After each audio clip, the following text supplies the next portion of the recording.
හැමෝටම අයුබෝවන්. අද අපි කතා කරන්න යන්නේ අලුත් මාතෘකාවක් ගැන. හැමෝම හොඳින් නැති කියලා හිතනවා. අද අපි කතා කරන්න යන්නේ ඉතාම වැදගත් මාතෘකාවක් ලෝක ඉතිහාසයේ සිදුවෙච්ච ඉතාම වැදගත් සිදුවීමක් ගැන. ඒ වගේම ඒ සිදුවීමට පසුබිම් වෙච්ච සමහර කාරණා කීපයක් ගැන තමයි අද අපි කතා කරන්න යන්නේ. ඔයාලා හිතපු විදිහටම ප්‍රධානම සිදුවීම තමයි චොනොබිල් ව්‍යසනය. චොනොබිල් ව්‍යසනය කියන්නේ සමාජවාදී දේශපාලන දර්ශනය මගින් සිදුවෙච්ච වැරැද්දක්. එහෙමත් නැත්නම් එහෙම නැතුව අපි හිතවොත් එක්සත් සෝවියට් සමාජවාදී සමූහාණ්ඩුව ධනවාදී හෝ ප්‍රජාතන්ත්‍රවාදී රටක් වුණා නම් චොනොවිල් ව්‍යසනය වළක්වා ගන්න පුළුවන් වුණාද? අන්න ඒ කාරණාව හා ඒ කාරණාව වටේ ගෙතිච්ච කරුණු කීපයක් ගැන තමයි අද අපි කතා කරන්න යන්නේ. ඒ චොනොබිල් ව්‍යසනය සහ ඒකට බලපෑම් වෙච්ච කාරණා කිහිපයක් එක්ක සෝවියට් ආර්ථිකයේ ඉතින් වැදගත් ලක්ෂණයක් ගැන තමයි අපි කතා කරන්න යන්නේ. සරලවම කිව්වොත් අපි සෝවියට් දේශයේ සෝවියට් යථාර්ථය පිළිබඳව තමයි අද කතා කරන්න යන්නේ. ඉතින් අපි කතාබහ ආරම්භ කරමු. මුලින්ම සෝවියට් දේශය කියන්නේ අපි දන්නවා 20 වන සියවසේ පැවතිච්ච ප්‍රධාන රටක්. 20 වන සියවසේ ලෝක දේශපාලනය වෙනස් කරන්න බලපාපු ප්‍රධානම රටවල් දෙකකින් එකක් විදිහට එක්සත් සෝවියට් සමාජවාදී සමූහාණ්ඩුව අපිට අර්ථ දක්වන්න පුළුවන්. විශේෂයෙන්ම ඇමරිකා එක්සත් ජනපදයත් සමග සීතල යුද්ධයක තිබුණු ප්‍රධානම රට වෙන්නේ සෝවියට් සමූහාණ්ඩුව. එතකොට මේ සෝවියට් සමූහාණ්ඩුව 20 වන සියවස තුළ ඇමරිකාව සමග කරපු සීතල යුද්ධය අද අපි මේ ලෝකයේ අද අත්දකින්නා වූ තාක්ෂණික දියුණුවට බලපාපු ප්‍රධාන කාරණයක් විදිහට හඳුන්වා දෙන්න පුළුවන්. ඒ සීතල යුද්ධයේ කාලයේදී ලෝකේ තාක්ෂණයේ ශීඝ්‍රයෙන් දියුණුණා. ඒ වගේම අභ්‍යවකාශ තාක්ෂණයේ ශීඝ්‍රයෙන් දියුණුණා. මෙන්න මේ හැම කාරණාවක් නිසාම අද අපි ලෝකයේ සිටින මේ තාක්ෂණික දියුණුවක් සහිත ලෝකයේ ඇති කිරීමට සෝවියට් සංගමයෙන් ලැබිච්ච මෙහෙය අතිමහත්. ඒ වගේම ලෝකයේ අද අපි දකින දේශපාලනික දේශපාලනික ව්‍යුහය ගොඩනගෙන්නත් සෝවියට් දේශය ඉතාමත් වැදගත්.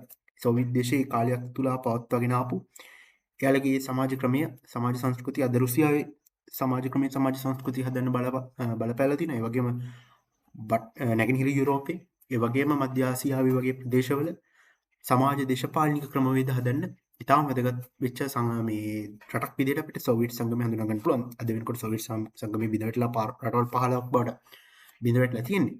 නමුත් එදායි තිබුණු සෝවියට් සංගමය අද ලෝකයේ අපි අත්දකින ලෝකේ නිර්මාණය කරන්නට වැදගත් රටක් බවට පත් වුණා. ඉතින් චොනොබිල් ව්‍යසනය සිදු වෙන්නේ සෝවියට් සමූහාණ්ඩුව තුළ 1986 දී. එතකොට මේ චොනොබිල් ව්‍යසනය සෝවියට් දේශය තුළ සිදු වෙනකොට ඒ චොනොබිල් ව්‍යසනය ඇති වෙන්න තවත් කුඩා කාරණා ගණනාවක එකතුවක අවසාන ප්‍රතිඵලය විදිහට තමයි මේ චොනොබිල් ව්‍යසනය සිද්ධ වෙන්නේ. අන්න එතනදී සමහර අය නගන ප්‍රශ්නයක් තමයි සෝවියට් සංගමයේ සමාජවාදී රටක්, එහෙම නැත්නම් සමාජවාදී දේශපාලන ක්‍රමයක් තියෙන රටක් වීමද චොනොබිල් ව්‍යසනය සිදුවීමට මූලිකම හේතුව වුණේ. අපි හිතමු මම කලින් කිව්වා වගේම අපි සෝවියට් සංගමය සමාජවාදී නැතුව අපි ධනවාදී හෝ බටහිරකරණය වෙච්ච රටක් කියලා අපි හිතමු. එහෙම රටක් එහෙම මනෝරාජ්‍ය බවට සෝවියට් සංගමය පත් වෙලා තිබුණා නම් ඒ චොනොබිල් ව්‍යසනය සිදු වෙයිද? එහෙමත් නැත්නම් මේක වළක්වා ගන්න අවස්ථාවක් තිබුණාද කියන කාරණා ගැන මම හොයමින් යනකොට තමයි අපිට වැදගත් කාරණා ගණනාවක් හම්බුනේ. ඉතින් ඒ අනුව මුලින්ම අපි බලමු සෝවියට් ආර්ථිකයේ තිබ්බ වැදගත් කාරණාවක්. මොකද අපි මේ කාරණාව පැහැදිලි කරගන්න ඕනේ මෙතන ඒ පොයින්ට් එක ගැන තමයි මුලින්ම කතා කරන්නේ. ඊට පස්සේ අපි යමු සෝවියට් දේශයේ සිදුවෙච්ච දැවැන්තම ව්‍යසනය චොනොබිල් ව්‍යසනය සහ සමාජවාදී අතර තියෙන සම්බන්ධය කොයි වගේද කියන කතා කරන්නේ. ඒ වගේම ධනවාදී රටක් වුණා නම් සෝවියට් සංගමය චොනොබිල් ව්‍යසනය වළක්වා ගන්න පුළුවන් වුණාද කියන කාරණාව ගැන අපි ටිකක් ගැඹුරින් විශ්ලේෂණය කරලා බලමු. ඉතින් මේ කතාව ආරම්භ කරද්දී මම මුලින්ම කලින් හිතුවා වගේම මේ සෝවියට් සංගමයේ ආර්ථිකයේ තිබුණු ඉතාම වැදගත් කාරණාවක් ඇදලා ගන්න. ඒ තමයි සෝවියට් ගිගටොමේනියාව කියන්නේ. ඒ කියන්නේ සෝවියට් සමූහාණ්ඩුවේ අර ආර්ථික ක්‍රමවේදයේ බලපණුව කියලා අපිට හඳුන්වන්න පුළුවන් මෙන්න මේ ගිගටොමේනියාව. එහෙමත් නැත්නම් විශාල ග්‍රහණී ව්‍යාපෘති ඉදිකිරීම සඳහා ඔවුන්ගේ තිබුණු දැඩි මේනියාව, දැඩි උනන්දුව. ඒක තමයි සෝවියට් සංගමය. අපි දන්නවා ලෙනින්ගේ විප්ලවයෙන් පස්සේ සෝවියට් සංගමයේ ඒ කාලේ අපි කියන්නේ 20 වෙනි සියවසේ මුල් කාලේ වෙනකොට ඊටාම දුප්පත් රටක්, සාමාන්‍ය යුරෝපීය රටවල් වලට සාපේක්ෂව දුප්පත් රටක් විදිහට තිබුච්ච රුසියාව එහෙම නැත්නම් සෝවියට් දේශය සාමාන්‍යයෙන් දෙවන ලෝක යුද්ධය අවසන් වෙලා අපි හිතවුවොත් 20 සියවසේ මැද භාගය වගේ වෙනකොට ඇමරිකා එක්සත් ජනපදයේ වෙනකොට ලෝක බලවතා අනික් ලෝක බලවතා සමග තර්ක කළ හැකි තත්ත්වයකට පත් කරපු ආර්ථිකය ගොඩනගපු එක ප්‍රධානම කාරණාවක් තමයි මේ ගිගටොමේනියාව. ඒ වගේම සෝවියට් දේශයේ පස්සේ 1991 දී බිඳ වැටෙන්න සිදුවෙච්ච කාරණාවලින් එකක් තමයි ගිගටොමේනියාව. ඒ කියන්නේ මේ ගිගටොමේනියාව තමයි ප්‍රධාන වශයෙන් සෝවියට් දේශය නිර්මාණය කරෙත් ඒ වගේ මේක බිඳ වට්ටන කාරණාවක් තුනේ. එතකොට අපි මේ මුල් කොටස තුල කතා කරනවා අපි කොහොමද දන්න 1917 දී සෝවියට් සංගමය නිර්මාණය වෙනවා ප්‍රධාන වශයෙන්.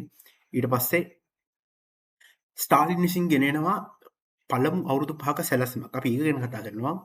ඊට පස්සේ අපි කතා කරන්නේ 1945 ලෝක දෙවන ලෝක යුද්ධය ඉවරුනාට පස්සේ සෝවියට් ආර්ථිකයේ ඒ අපි කතා කරපු ගිගටොමේනියාව කොයි විදිහට හැසිරුණාද කියන කාරණාව.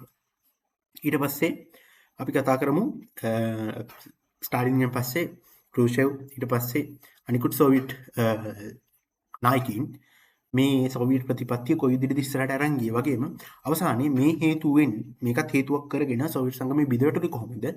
ඒ කාරණා ටික කතා කරලා ඉවරනාට පස්සේ අපි කතා කරමු මේ අපි කතා කරපු කාරණාවත් ඒ වගේම සමාජවාදී දර්ශනයත් එකතු වෙලා අද මේ න්‍යෂ්ටික අර්බුදය චර්නොබිල් න්‍යෂ්ටික අර්බුදය ඇති වුණේ.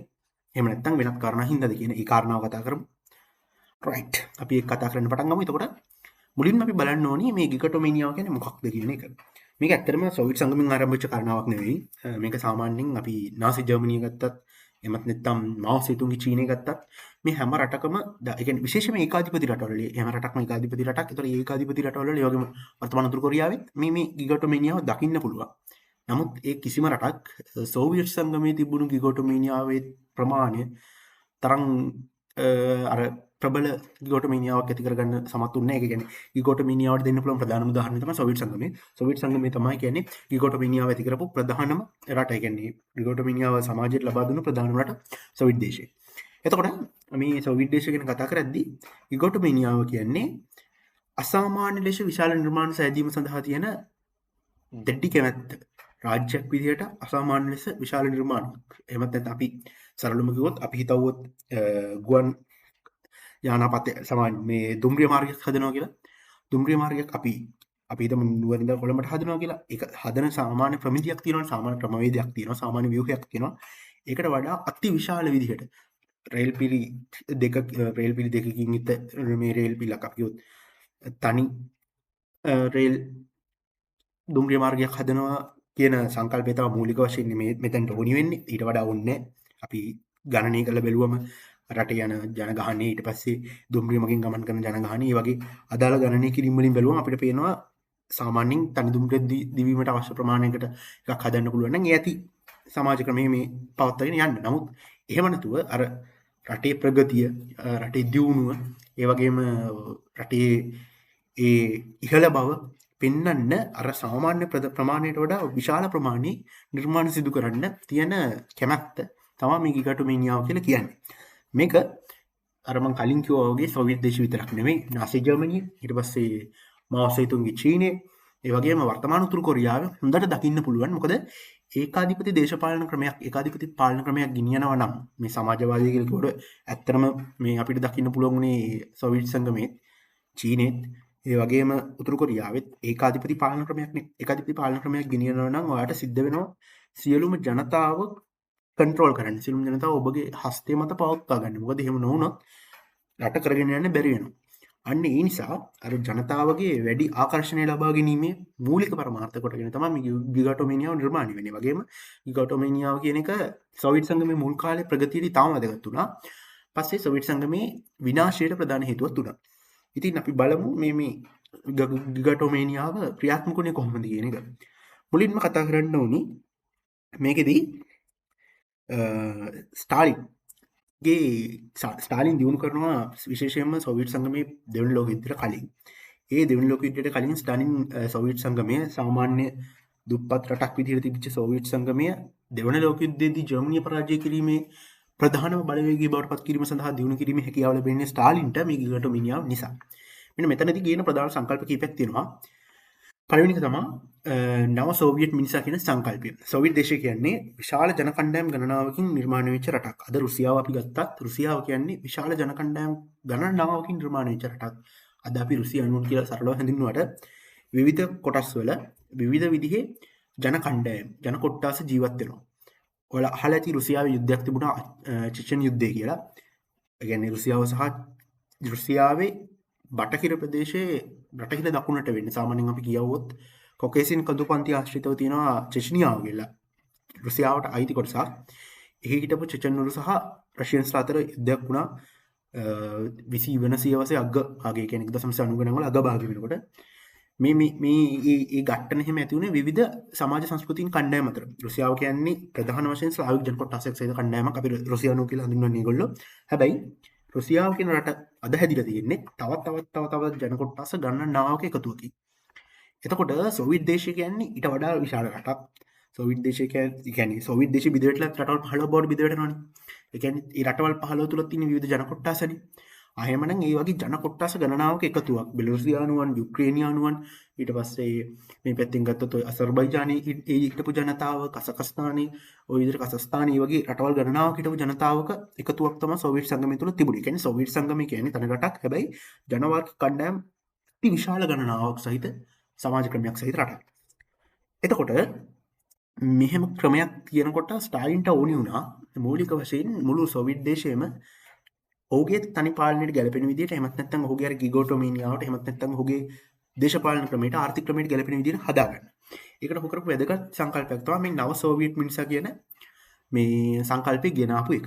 ඒ කියන්නේ මේ විප්ලවය ව්‍යාප්ත කිරීම සඳහා එහෙමත් නැත්නම් මේ ඔහුගේ අදහස ඔහුගේ ක්‍රමවේද ඔහුගේ ආර්ථික ක්‍රමයේ ගෙන යාම සඳහා විනයගරුකව සහ ශාරීරික ශක්තියෙන් මේ ඉහළ ශක්තියින් ඉහළ මිනිසෙක් නිර්මාණය කිරීමේ ප්‍රධාන සංකල්පයක්. ඒ කියන්නේ මෙතනදී වෙන්නේ අර බෙලරුසියානුවෝ එහෙමත් නැත්නම් යුක්‍රේනියානුවෝ කසස්ථානයේ හිටපු ජනතාව එහෙම වර්ග කිරීමකින් නැතුව සියලුම දෙනා සෝවියට් ජනතාවයි කියන අර සෝවියට් හැඟීම එළියට අරගෙන හැමෝම සෝවියට් එහෙමත් නැත්නම් සමාජවාදී දේශපාලන ක්‍රමයක් තුළ සිටින නිර්ධන පාන්ති කියන ඒ සංකල්පය අරගෙන හැමෝම එකතු කරලා තියාගන්න හදපු සිස්ටම් එකක්. නව සෝවියට් මිනිසා කියන මේ සංකල්පය. එතකොට විශේෂයෙන්ම අර සමාජවාදී අයිඩියොලොජි එක තුළ ඉන්න ඒ වගේම අර අපි කියන්නේ පෞද්ගලිකත්වයේ නැතුව සම්පූර්ණ එකමුතුව තමයි බලය කියන සංකල්පය අරගෙන සෝවියට් සංකල්ප ටික අරගෙන සමාජවාදී සංකල්ප ටික අරගෙන ඒ සංකල්ප වලින් යුතු මිනිසෙක් නිර්මාණය කිරීමේ දැවැන්තමනෝ විද්‍යාත්මක ව්‍යාපෘතියකට තමයි සෝවියට් සංගමය අත ගැහුවේ මුලින්ම ස්ටාලින්. ඇත්තට මේක අපි මනෝවිද්‍යාත්මක බැලුවොත් එච්චර හොඳ කාරණාවක් නෙවෙයි. අපි කියන සමාජයක් තුළ විවිධත්වය තියෙන්න ඕනේ. සමාජයක් තුළ විවිධත්වය නැති වෙනවම තමයි සමාජය තුළ ප්‍රශ්න ඇති වෙන්නේ. ඉතින් සමාජය තුළ මේ විවිධත්වය පවත්වා ගන්න ඉඩ නොදී ඔක්කොම සමාජය එකම රැල්ලට එක විදිහට හදන්න ගිහිල්ලා අන්න එහෙම සිස්ටම් එකකට හදලා පාලනය පහසු කර ගැනීමේ මූලික අභිප්‍රායක් තමයි තිබුණේ. ඒකත් ඔන්න මේ සෝවියට් දේශ නිර්මාණය වෙන්නත් ඒ වගේම මේක පවත්වාගෙන යනකොට විවිධ ගැටලු ඇති වෙන්නත් ප්‍රධාන හේතුවක් ඔය අර විවිධත්වයේ නැතිවීම කියන කාරණාව. දෙවෙනි එක තමයි සෝවියට් අර අපි කියන සෝවියට් කලා නිර්මාණය. එහෙමත් නැත්නම් සමාජවාදී අර්ථාර්ථවාදී කියන කලා නිර්මාණය. ඔයාලට මේ මෙතනත් දකින්න පුළුවන්. මෙන්න මේ අර ගොඩක් ඔයාලා දැකලා තියෙන සෝෂල් මීඩියාස් වල හොඳටම තියෙනවා මේ සෝවියට් පෝස්ටර්ස් එක. සෝවියට් එහෙම නැත්නම් චීන පෝස්ටර්ස්. ඒ පෝස්ටර්ස් වල තියෙන වැදගත් ලක්ෂණයක් තමයි මේ පෝස්ටර්ස් හදලා තියෙන්නම සමාජවාදී දාර්ශනික ක්‍රමවේද සමාජයේ ජනතාවට දෙන්නට. සමාජයේ ජනතාවට ಜಾති මාමකත්වය ඊට පස්සේ සෝවියට් ජනතාව තමයි උතුරු ජනතාව සෝවියට් ජනතාවගේ හඬ සෝවියට් ජනතාවට පුළුවන් අනික් ඕනම ධනවාදී රටක් වටන්න අන්න ඒ වගේ අයිඩියා එක දෙන්න හදලා තියෙන විශේෂයෙන්ම අර ගොවියා සහ වැඩ කරන ජනතාව කියන සංකල්පය දෙන්න වෙන විදිහට ඒ සිස්ටම් එක හදන්න ඒ ගොවියා සහ සාමාන්‍ය නිර්ධන පාන්තිකයා තමයි මේ සමාජය ගෙනියන්නේ කියන අර සමාජවාදී ආකල්ප ටික සමාජගත කරන්න මේ ඔවුන්ගේ කලා ක්‍රමය පාවිච්චි කරගත්තා. ඒක සාර්ථක වුණා. මේ කලා ක්‍රමෙන් තමයි ඒ වගේ කලාව ඊට පස්සේ ඒ වගේ මාධ්‍යකරණයමකින් තමයි සමාජයේ සම්පූර්ණ පවත්වා ගන්න හැකි වුණේ. එතකොට මේ මෙතනත් ඔයාලට බලන්න පුළුවන් අර රුසියාව එහෙම නැත්නම් සෝවියට් දේශය අභ්‍යවකාශ ජයග්‍රහණය කරාට පස්සේ ඒ ඕනම තැනක අර සමාජවාදී ලකුණ ඊට පස්සේ මේ ජනතාවගේ හඬ කියන ඒ සලකුණ දෙන්න උත්සාහ කරලා තියෙන විදිහ. ඊට පස්සේ නායකයා සමගුණත් වැඩ කරන ජනතාව එකට දාලා ඒ අර නායකයා පවා ඉන්න වැඩ කරන ජනතාව අතරින් වැඩ කරන ජනතාව අතරින් රිදන පාන්තියන් අතරින් ගොඩගෙන නායකත්වයේ කියන සංකල්පයේ සමාජවාදී සංකල්ප ටික අර ජනතාව තුළට කාවත් දන්න ඔවුන් නිර්මාණය කරගත්තා මේ කලා නිර්මාණ ක්‍රමය. ඒ වගේම මෙතනදී කතා කරොත් ග්ලව්ලිට් කියන අර වාරණ ක්‍රමයක් පාවිච්චි කරා. ඒ කියන්නේ එතනදී ඔවුන් අර අපි හිතුව පොත්පත් ඊට පස්සේ චිත්‍රපටි වේවා ඊට පස්සේ තව මොනවා හරි පොත්පත් චිත්‍රපටි පෝස්ටර් ඒ වගේ හැම දෙයක්ම සමාජයට දානවා නම් ඊට කලින් කිසියම් මණ්ඩලයක අනුමැතියක් සහිතව ගේන්න ඕනේ. මේක අර නාසි ජර්මනිය තුලත් බලන්න පුළුවන්. නාසි ජර්මනිය තුලත් ඒ වගේ සංකල්පයක් තිබුණා. ඒ වගේම සෝවියට් දේශය තුලත් අද චීනය තුලත් තියෙනවානේ. අන්න ඒ වගේ මේ ක්‍රමවේදයක් සෝවියට් දේශය පාවිච්චි කරා. මොකද ඔවුන්ගේ සමාජයේ සියලුම ජනතාව එකම අදහසක් තුළ පවත්වා ගැනීමේ අවශ්‍යතාවයක් තිබුණා. ධනවාදී ආර්ථික ආකල්ප ධනවාදී සමාජ ක්‍රමවේදය සෝවියට් දේශය තුළට ආවොත් සෝවියට් දේශය තුළ තියෙන සමාජවාදී සංකල්පීය පදනම බිඳ වැටෙන්න තියෙන අවස්ථාව වැඩි නිසා. ඒ වගේම තමයි මම කලින් කියපු කාරණාව සාමූහිකත්වයට මුල් තැන. ඒ කියන්නේ මෙතනදී අර හැම නිර්මාණයක්ම හැම ගොඩනැගිල්ලක්ම හැම ව්‍යුහයක්ම හැම තැනක්ම හැකිතාත් පොදු ව්‍යුහයමත් නැත්නම් සාමූහිකත්වයට මුල් තැන දෙන විදිහේ හදලා පෞද්ගලිකත්වය කියන එක සම්පූර්ණයෙන්ම ඉවත් කිරීමේ චින්තනයක් නිර්මාණය කිරීම ස්ටාලින්ගේ මූලික ව්‍යුහයක් මූලික මේ අවශ්‍යතාවයක් වෙලා තිබුණා. මොකද ඒක තමයි සමාජවාදී මූලික සංකල්ප ටිකක් එතනට ගෙනල්ලා කොහොම හරි අර පාලනය පහසු කර ගැනීමේ තිබ්බ දැඩි අවශ්‍යතාවයක් තමයි එතන තිබුණේ. විශේෂයෙන්ම අර එතනටත් මේ ගිගොටොමීනියා වැදගත්. අති විශාල ප්‍රමාණයේ සවරුමක් පවත්වන අති විශාල නිර්මාණයක් කරනවා. ඒකල අර මේ අපි එකතු වෙලා කරපු දේ කියන අර අයිඩියා එක දීලා සාමාන්‍ය සමාජයේ හිට වනික් ජනතාවගේ පෞද්ගලික සහජ දක්ෂතා පෞද්ගලික හැඟීම් එහෙමත් නැත්නම් පෞද්ගලික දර්ශනයන් සම්පූර්ණ ඉවත් කරලා සාමූහික හැඟීම එළියට ගන්න තමයි මේ ගිගොටොමීනියා හරි වැදගත් වුණා. ඒ වගේම තමයි සමාජය තුළ විශ්මය සහ බිය ඇති කිරීම. ඒකත් හරිම වැදගත්. ගිගොටොමීනියාන් මේ දෙකත් හොඳට කරන්න පුළුවන්.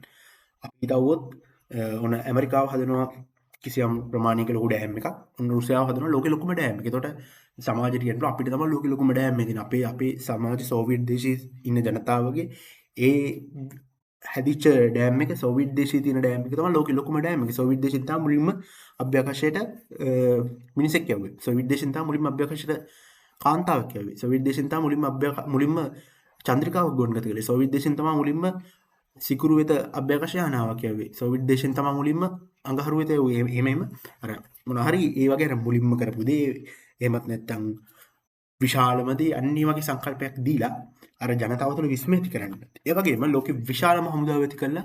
ඒ වගේම ලෝකේ කාර්යක්ෂම බුද්ධි සේවයක් ඇති කළා. සමාජය තුළ බිය සහ විස්මය ඇති කරලා සමාජ ක්‍රමයේ අර ජනතාව ඒකට ඇදබද තියාගැනීමේ බලාපොරොත්තුවක් ස්ටාලින් තුළ තිබුණා. ඒ විදිහේ මනෝවිද්‍යාත්මක පදනම ටිකක් හදලා තිබුණා. මොකද සමාජ ක්‍රමයේ ගෙන යන්න ඒ දේවල් අවශ්‍ය නිසා. ගිගොටොමීනියාව මේ දේවල් වලට අතිශය වැදගත්. මොකද මේ ක්‍රමවේද ටික පවත්වාගෙන යන්න අර ජනතාව විස්මය ඇති කරන්න විශාල නිර්මාණ අවශ්‍යයි. ඒ කියන්නේ ගිගොටොමීනියාව ඕනි. ඊට පස්සේ මොනවද අර අපි කිව්ව ජනතාව තුළ බිය ඇති කරන්න ලෝකෙ විශාලම හමුදාව හදන්න ඕනි.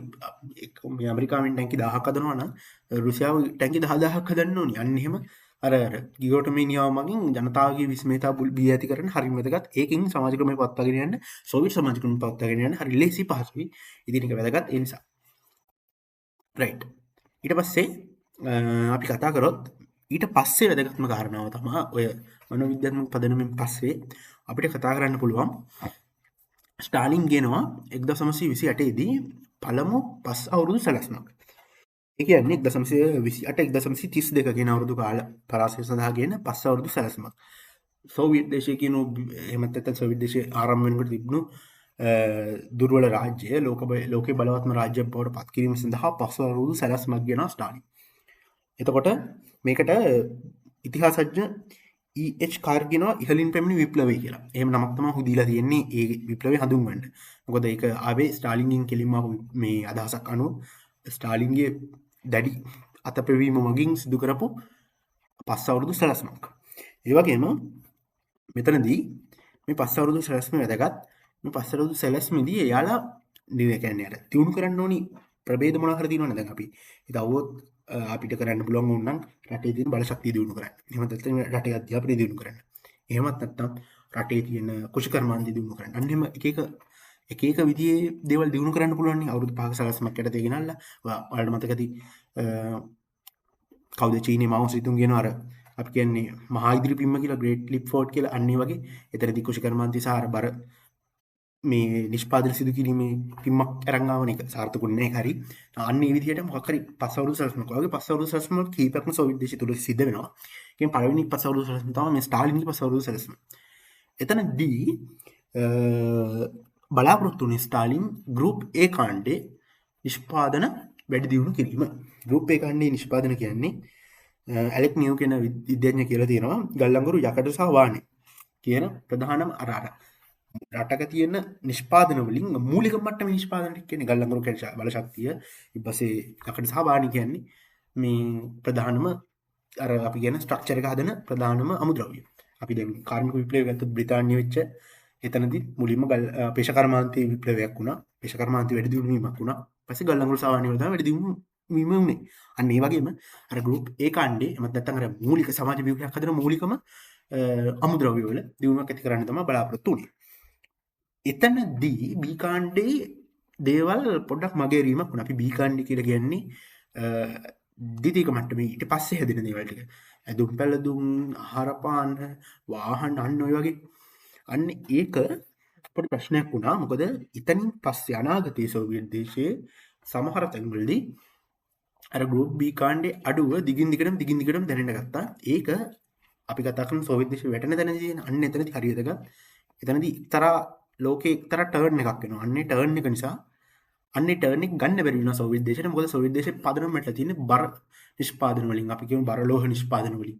අර බල්කියක් විදිහට හදන්න පුළුවන් බාහිර නිෂ්පාදන වලින් තමයි එයාලගේ අර මූලික පදනම මෙట్లా තියෙන්නේ. ඉන්සාර හෙවි ටර්න් එකක් ගන්න බෑ සෝවියට් දේශයට අවසාන වෙනකොට. ඒ කියන්නේ 90 දශකයේ වෙනකොට ලොකු ටර්න් එකක් ගන්න බැරි වෙනවා. අවසානික 0.1 දී සෝවියට් දේශය බිඳ වැටෙනවා. රයිට් අපි බලමු සෝවියට් දේශය මේ මුල් මම කියපු අර පළවෙනි පස් අවුරුදු සැලැස්මේ කොච්චර දේවල් කරන්න පුළුවන් වුණාද කියන එක. එතනදී ප්‍රධාන අවධානයක් යොමු කරලා තිබේ අමු යකඩ වාණි ගල්ලංගුරු සහ විදුලිය. අපි නිකම් දල අදහස් ටිකක් කරන් බලමු. එහෙම නැත්නම් සංඛ්‍යා ලේඛන ටිකක් කරන් බලමු. කොයි විදිහේ දියුණුවක් කරන්න පුළුවන් වුණාද කියන එක. අපි ගත්තොත් 1928 1940 කාල පරිච්ඡේදය තුල 1928 ගත්තොත් 1928 දී අමු යකඩ නිෂ්පාදනයේ තිබුණේ කියන්නේ පස් අවුරුදු සැලැස්ම පටන් ගද්දී 1940 කියන්නේ පස් අවුරුදු සැලැස්ම අවසන් වෙලා මැද වගේ කාලයක් වෙනකොටනේ පස් අවුරුදු සැලැස්ම අවසන් වෙලා ටික කාලයක් ගිහිල්ලා 1932 දී පස් අවුරුදු සැලැස්ම අවසන් වෙන්නේ. එතකොට මම කියන්නේ පස් අවුරුදු සැලැස්මෙන් පස්සේ කොයි වගේ ප්‍රගතියක් වුණාද කියන එක සරලවම ගත්තොත් මුලදී අමු යකඩ නිර්මාණය වීම තිබුණේ මෙට්‍රික් ටොන් මිලියන 3.3ක්. නමුත් පස්සේ ඒක මෙට්‍රික් ටොන් මිලියන 14.9ක් දක්වා වර්ධනය වෙනවා. 4.5 ගුණයක වර්ධනයක්. ඊට පස්සේ වාහනේ ගත්තොත් වාහනේ මුලින්ම 4.3 මෙට්‍රික් ටොන් පස්සේ ඒක 18.3 මෙට්‍රික් ටොන් දක්වා වර්ධනය වෙනවා. 4.2 ගුණයක වර්ධනයක්.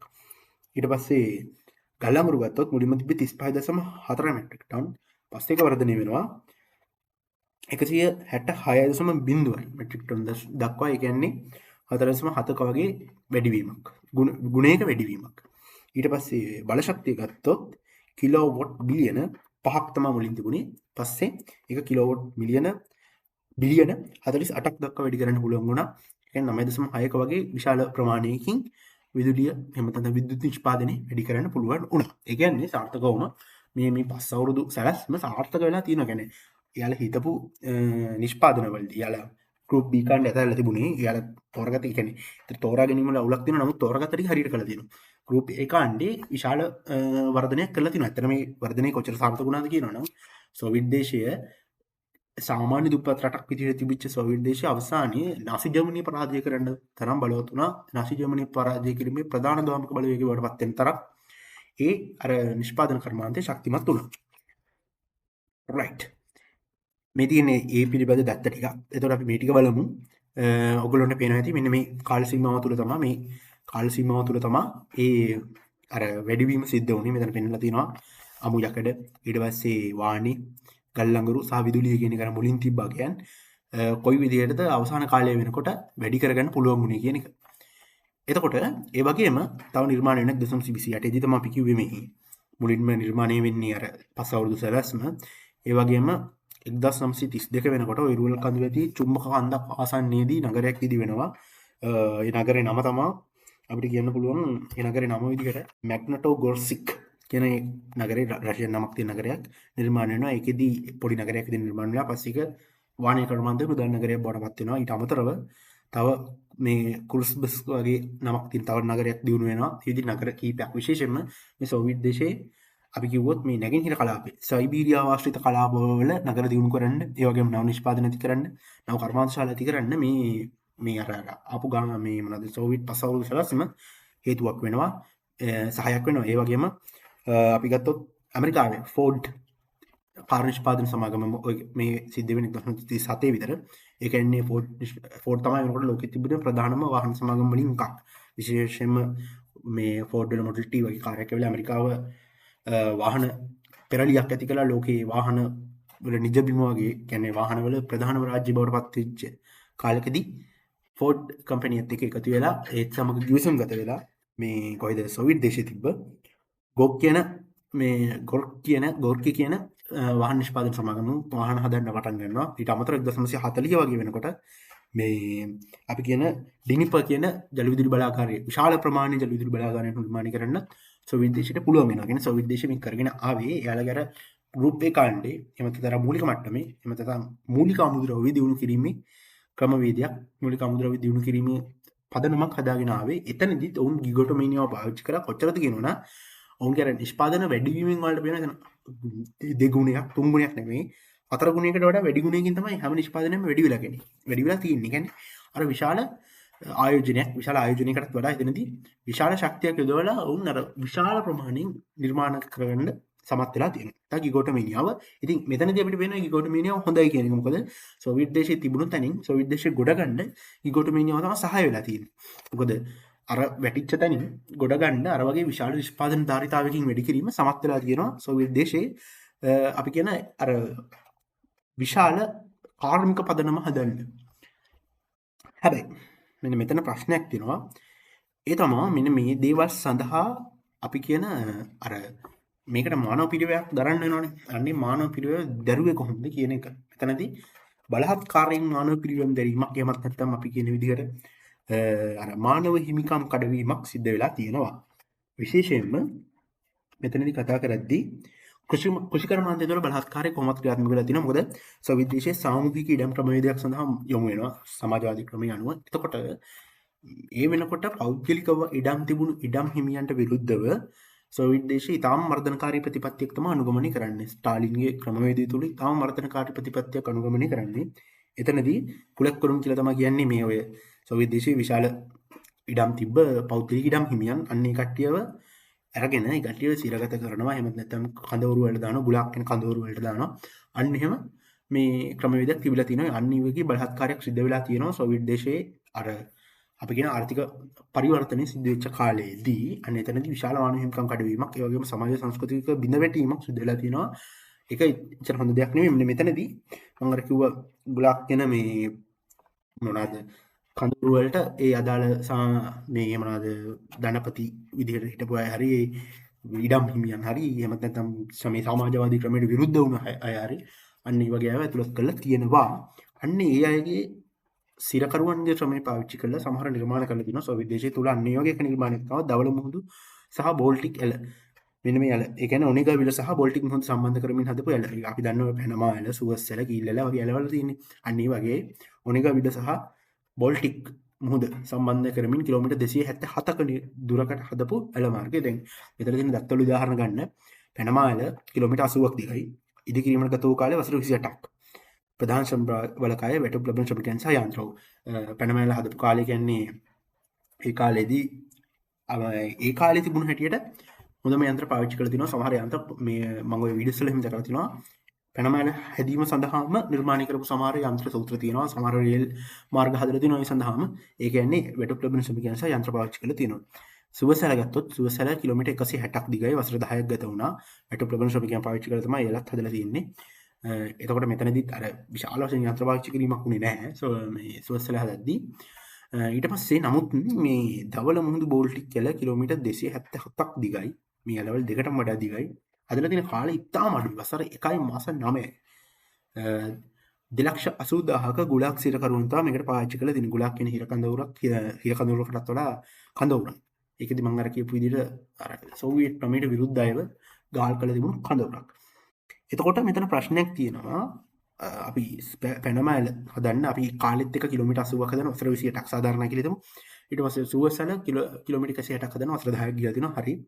හැබැයි කිලෝමීටර් 227ක් හදන්න මේ ඇවිල්ලා 1900 මුල් ගණන්වල වසර 1 මාස 9ක වගේ අඩු කාලෙකින් හැදුවා කියන්නේ මෙතනදී තාර්කික ඉංජිනේරු විද්‍යාව. එහෙම නැත්නම් අපි අලමාරියක් හදද්දී පාවිච්චි කරන මූලික ඉංජිනේරු ක්‍රමවේද කොන්ක්‍රීට් ඒවා අර කොන්ක්‍රීට් වලින්ම ගමු. කොන්ක්‍රීට් කියන්නේ මූලිකම මේ අවශ්‍ය අමුද්‍රව්‍ය අන්න එතන ඉඳලා ගත්තම ඒ කිසිම දෙයක් හරියට පාවිච්චි වුනේ නැහැ කියන සංකල්පේ තාම හොඳින් පේනවා. අවසානයේදී ආසන්න සිරකරුවන් 2,50,000ක් දක්වා මිය ගිය බවට ක්‍රමේන්දුගත කරලා තියෙනවා. විතර තියෙන ඒ වගේම chart එක අර මම කියපු විදිහට මේ කොහොමද මේ සුවසන සහ පළමැන කියන එක හැදුනේ. නමුත් වයිට් සී සහ බෝල්ටික් සාගරය සම්බන්ධ කරපු මේ කැනල් එක හැදිච්ච විදිහ ඊටාම අපි කියන්නේ ක්‍රූර ක්‍රමයකට හැදුනේ වගේම යල මාර්ගයෙන් කිසිම ප්‍රයෝජනයක් අවසානයේ තියෙන්නේ නැහැ. මොකද මේ යල හදද්දී යන්ත්‍ර සූත්‍ර පාවිච්චි කිරීමක් වෙන්නේ නැහැ.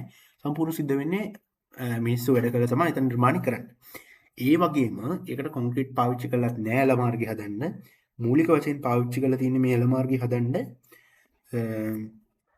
සාමාන්‍ය ලී එහෙම ලී සහ ඒ ආශ්‍රිතව තියෙන බුරුල් ගල් වර්ග, බුරුල් පාෂාණ වර්ග සහ පස් පාවිච්චි කරලා තමයි හදලා තියෙන්නේ. මේ පාවිච්චි මෙයාලා හදන්න යන්නේ දැන් කිලෝමීටර් 277ක් දිග ඇලක්. බෝල්ටික් මුහුදත් ඔලින්ගා විලස් සම්බන්ධ කරපු ඇලක්. ඒ ඇල හදද්දී කොන්ක්‍රීට් මුකුත් පාවිච්චි කරලත් නැහැ. ඉංජිනේරු විද්‍යාත්මක තාක්ෂණය පාවිච්චි කරලත් නැහැ. ගිගොටොමීනියාව නම් තියෙනවා කිලෝමීටර් 200 ගණනකට වඩා 227ක් දිග ඇල මාර්ගයක් මාස 21කින් හදලා තියෙනවා. අන්න ගිගොටොමීනියා අපි 200 මොකද්ද ඇල හදනවා කිලෝමීටර් 227ක් දිග මාස 21කින් දැවැන්ත ප්‍රොජෙක්ට් එකක් වගේ අපිට දකිද්දි පේන්නේ. ඒ වගේම හිතා ගන්න බැරි ප්‍රොජෙක්ට් එකක් විදිහට කිලෝමීටර් 227ක් මාස 21කින් හදනවා කියන්නේ කාලේ හැටියට අති විදිහේ කියන්නේ අති විශාල ගණනේ ප්‍රොජෙක්ට් එකන්නේ. අන්න එහෙම තමයි අපිට පේන්නේ. නමුත් එතන අර ප්‍රොජෙක්ට් එකක් කරා කියන්නේ පේන්න කරා විතරයි. ඒ කියන්නේ ඒ ඇල මාර්ගය අවසානයේ ප්‍රයෝජනකට ගන්න බැරි වෙනවා. ඇල මාර්ගයෙන් එයාලට අවශ්‍ය විදිහට ඒ ආදාර නැවුහා ඒ බෝට්ටු යවා ගන්න බැරි වෙනවා. මොකද මේ ඇල හදලා තියෙන ප්‍රමිතියට නෙමෙයි ඇල මාර්ගයේ ගැඹුරක් ප්‍රමිතියට නෑ. අවශ්‍ය තැන්වල ගැඹුරු නෑ. සමහර තැන්වල උස්, සමහර තැන්වල පහත්. එහෙම තුනම අවශ්‍ය විදිහේ ට්‍රාන්ස්පෝර්ට් එකක් කරන්න බැරි වෙනවා. අවසානයේ ආසන්න වශයෙන් 50,000ක් හෝ 2,50,000ක් අතර මරණ සංඛ්‍යාවකට වග කියපු ඒ ප්‍රොජෙක්ට් එක කිසිම පළ ප්‍රයෝජනයක් නැති ප්‍රොජෙක්ට් එකක් නිකන් සමාජයට පෙන්වන්න පුළුවන් ප්‍රොජෙක්ට් එකක් බවට විතරයි පත් වුනේ. කිසිම පළ ප්‍රයෝජනයක් නැති, ආර්ථිකමය වශයෙන් ප්‍රයෝජනයකුත් නැති, සමාජීය වශයෙන් ප්‍රයෝජනයකුත් නැති, සංස්කෘතිකමය වශයෙන් ප්‍රයෝජනයක් නැති ප්‍රචාරාත්මක විදිහට පවණක් ප්‍රයෝජනයක් තියෙන ප්‍රොජෙක්ට් එකක් බවට පත් වුනේ. ඒ වගේ ප්‍රචාරාත්මක ප්‍රොජෙක්ට් එකක් අර මරණ ටික වහලා කියන්නේ 50,000ක් හා 2,50,000ක් අතර තියෙන මරණ ටික වහලා කිලෝමීටර් 227ක් මාස 21කින් හැදුවා කියන මේක විතරක් පෙන්නලා කරන්න ගිය ප්‍රොජෙක්ට් එකක්. දැන් ඔයාලා හිතන්නේ මේක පාවිච්චි කරලා තියෙන සිරකරුවෝ ගාන ආසන්න වශයෙන් 2,80,000ක්. මැරිච්ච උපරිම ගාන 2,50,000ක් නම් හිතන්න පුළුවන් එතන කියන්නේ ප්‍රොජෙක්ට් එක තියෙන ඵලදායීතාව කොහොමද කියලා බැලුවොත් අන්නේ ගිගොටොමීනියාවේ ප්‍රශ්න ඇති වෙන්න පස්සේ පටන් ගන්න යනවා. ගිගොටොමීනියාව නිසා අපි දැක්ක තන වර්ධනයක් සිද්ධ වුණ ආර්ථිකේ. නමුත් ඒක හැමදාම කරන්නේ නැහැ. ගිගොටොමීනියාව කියන්නේ හොඳ දෙයක් නෙවෙයි. එකපාර භූමියක් විදිහට ආර්ථිකය ගොඩගත්තට ඒ ආර්ථිකය ගොඩ අරන් තියෙන විදිහ සහ ඒවට පාවිච්චි කරලා තියෙන විදිහව කාර්යක්ෂම නැහැ නේද? දැන් ඊට පස්සේ තව අපි එකක් බැලුවොත් සෝවියට් දේශයේ තිබ්බ සමහර ගෘහ නිර්මාණාත්මක විකෘති. එකක් තමයි සෝවියට් මාලිගාව කියන එක. සෝවියට් පැලස් කියන එක. සෝවියට් පැලස් කියන්නේ මේක ඇවිල්ලා සෝවියට් සම්මේලනයේ පවත්වන්න හදපු බිල්ඩින් එකක් මොස්කෝව වල. මොස්කෝව කියන ගඟ යුරේ හදන්න තමයි බලාපොරොත්තු වුනේ. 1931 දී තමයි අදහස මුලින්ම නිර්මාණය වෙන්නේ.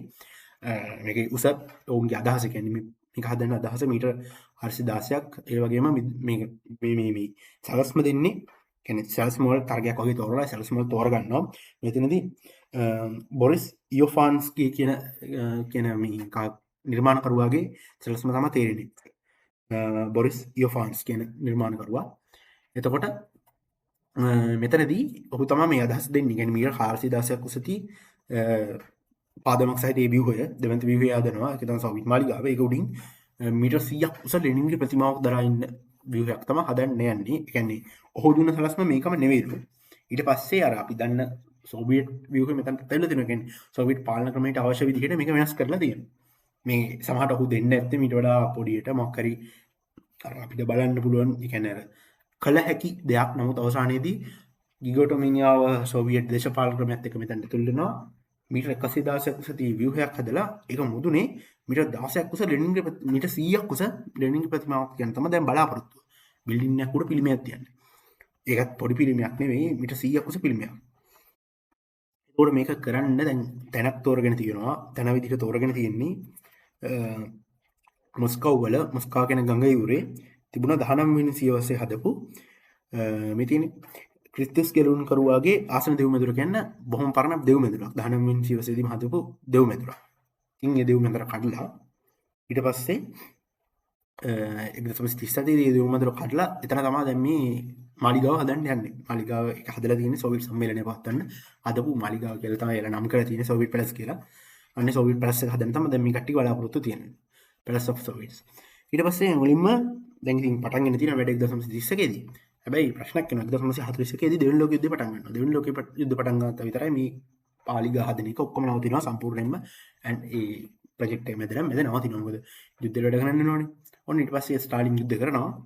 යුද්ධ කරලා ඉවර වුණාට පස්සේ දැන් මෙයා මේ හදන්න යන්නේ අවසානට මේ මීටර 416ක් උස පිළිමයක් ව්‍යුහයක්නේ. පිළිමයකුත් නෙවෙයි බිල්ඩින් එකකුත් නෙවෙයි දෙකක එකතුවක්නේ. ඒ කියන්නේ ඒ කාලේ ලෝකෙ උසම ගොඩනැගිල්ල එම්පයර් ස්ටේට් ගොඩනැගිල්ලටත් වඩා ඇමරිකා ස්ටේට් ගොඩනැගිල්ලටත් වඩා උස ව්‍යුහයක් තමයි හදන්න බලාපොරොත්තු. අර එම්පයර් ස්ටේට් ගොඩනැගිල්ල නම් අපි ගත්තොත් ඒක ආර්ථික මේ වශයෙන් ඉතාම දෙයක්මත් තියෙන ගොඩනැගිල්ලක්. අදටත් විශාල ආදායමක් ගෙන ගොඩනැගිල්ලක්. ඒ සාපේක්ෂව මේක වෙන මොකද්ද විකාරයෙන් හදන්නේ නෙමෙයි. එතකොට මේ දැන් ඔන්න ඔහම ප්‍රොජෙක්ට් එක හදලා දැන් දෙවෙනි ලෝක යුද්ධය ඇවිල්ලා ප්‍රොජෙක්ට් එක මෙතන නතර වෙලා තිබිලා දැන් අවසානට අන්තිමට මේ ස්ටාලින් කරන ස්ටාලින්ට මේක එපා වෙනවා. ස්ටාලින් ඊට පස්සේ දෙවෙනි ලෝක යුද්ධයෙන් පස්සේ මේ ප්‍රොජෙක්ට් එක හදන්න ගන්නේ නැහැ. ඒතකොට මේ මේක පල්ලියත් ඒ තිබ්බ දේවස්ථානෙත් විනාශ කරලා අවසානයේදී එතන අර බොරුවට ප්‍රොජෙක්ට් එක පාදම් වගේ හදලා අන්තිමට වතුර වලක් වගේ ලොකු වලක් විතරයි ඉතිරි වෙලා තියෙන්නේ ස්ටාලින් මැරෙනකොට. ඊට පස්සේ නිකේටා ක්‍රෂව් මේක වෙනස් කරනවා. මේ ස්විමින් pool එක බවට හදන්න බලාපොරොත්තු වුණේ මේ මොනවාද ලෝකයේ විශාලම ඒ වෙනකොට ලෝකයේ තිබ්බ විශාලම ගොඩනැගිල්ලටත් වඩා උස ව්‍යුහයක්.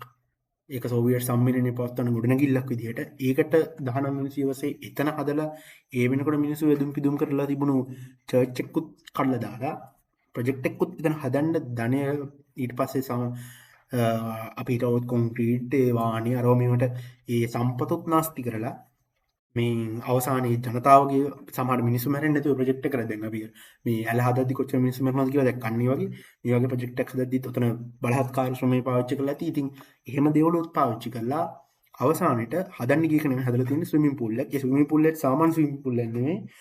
ඒකේ මත පිටේ වර්ගඵලය වර්ග මීටර 13000ක්. ඒ වගේම විශ්කම්භය මීටර 130ක්. පිස්ස දෙවන්ත මොස්කව් පිහිනුම් තටාකේ නිර්මාණය කරලා තියෙනවා.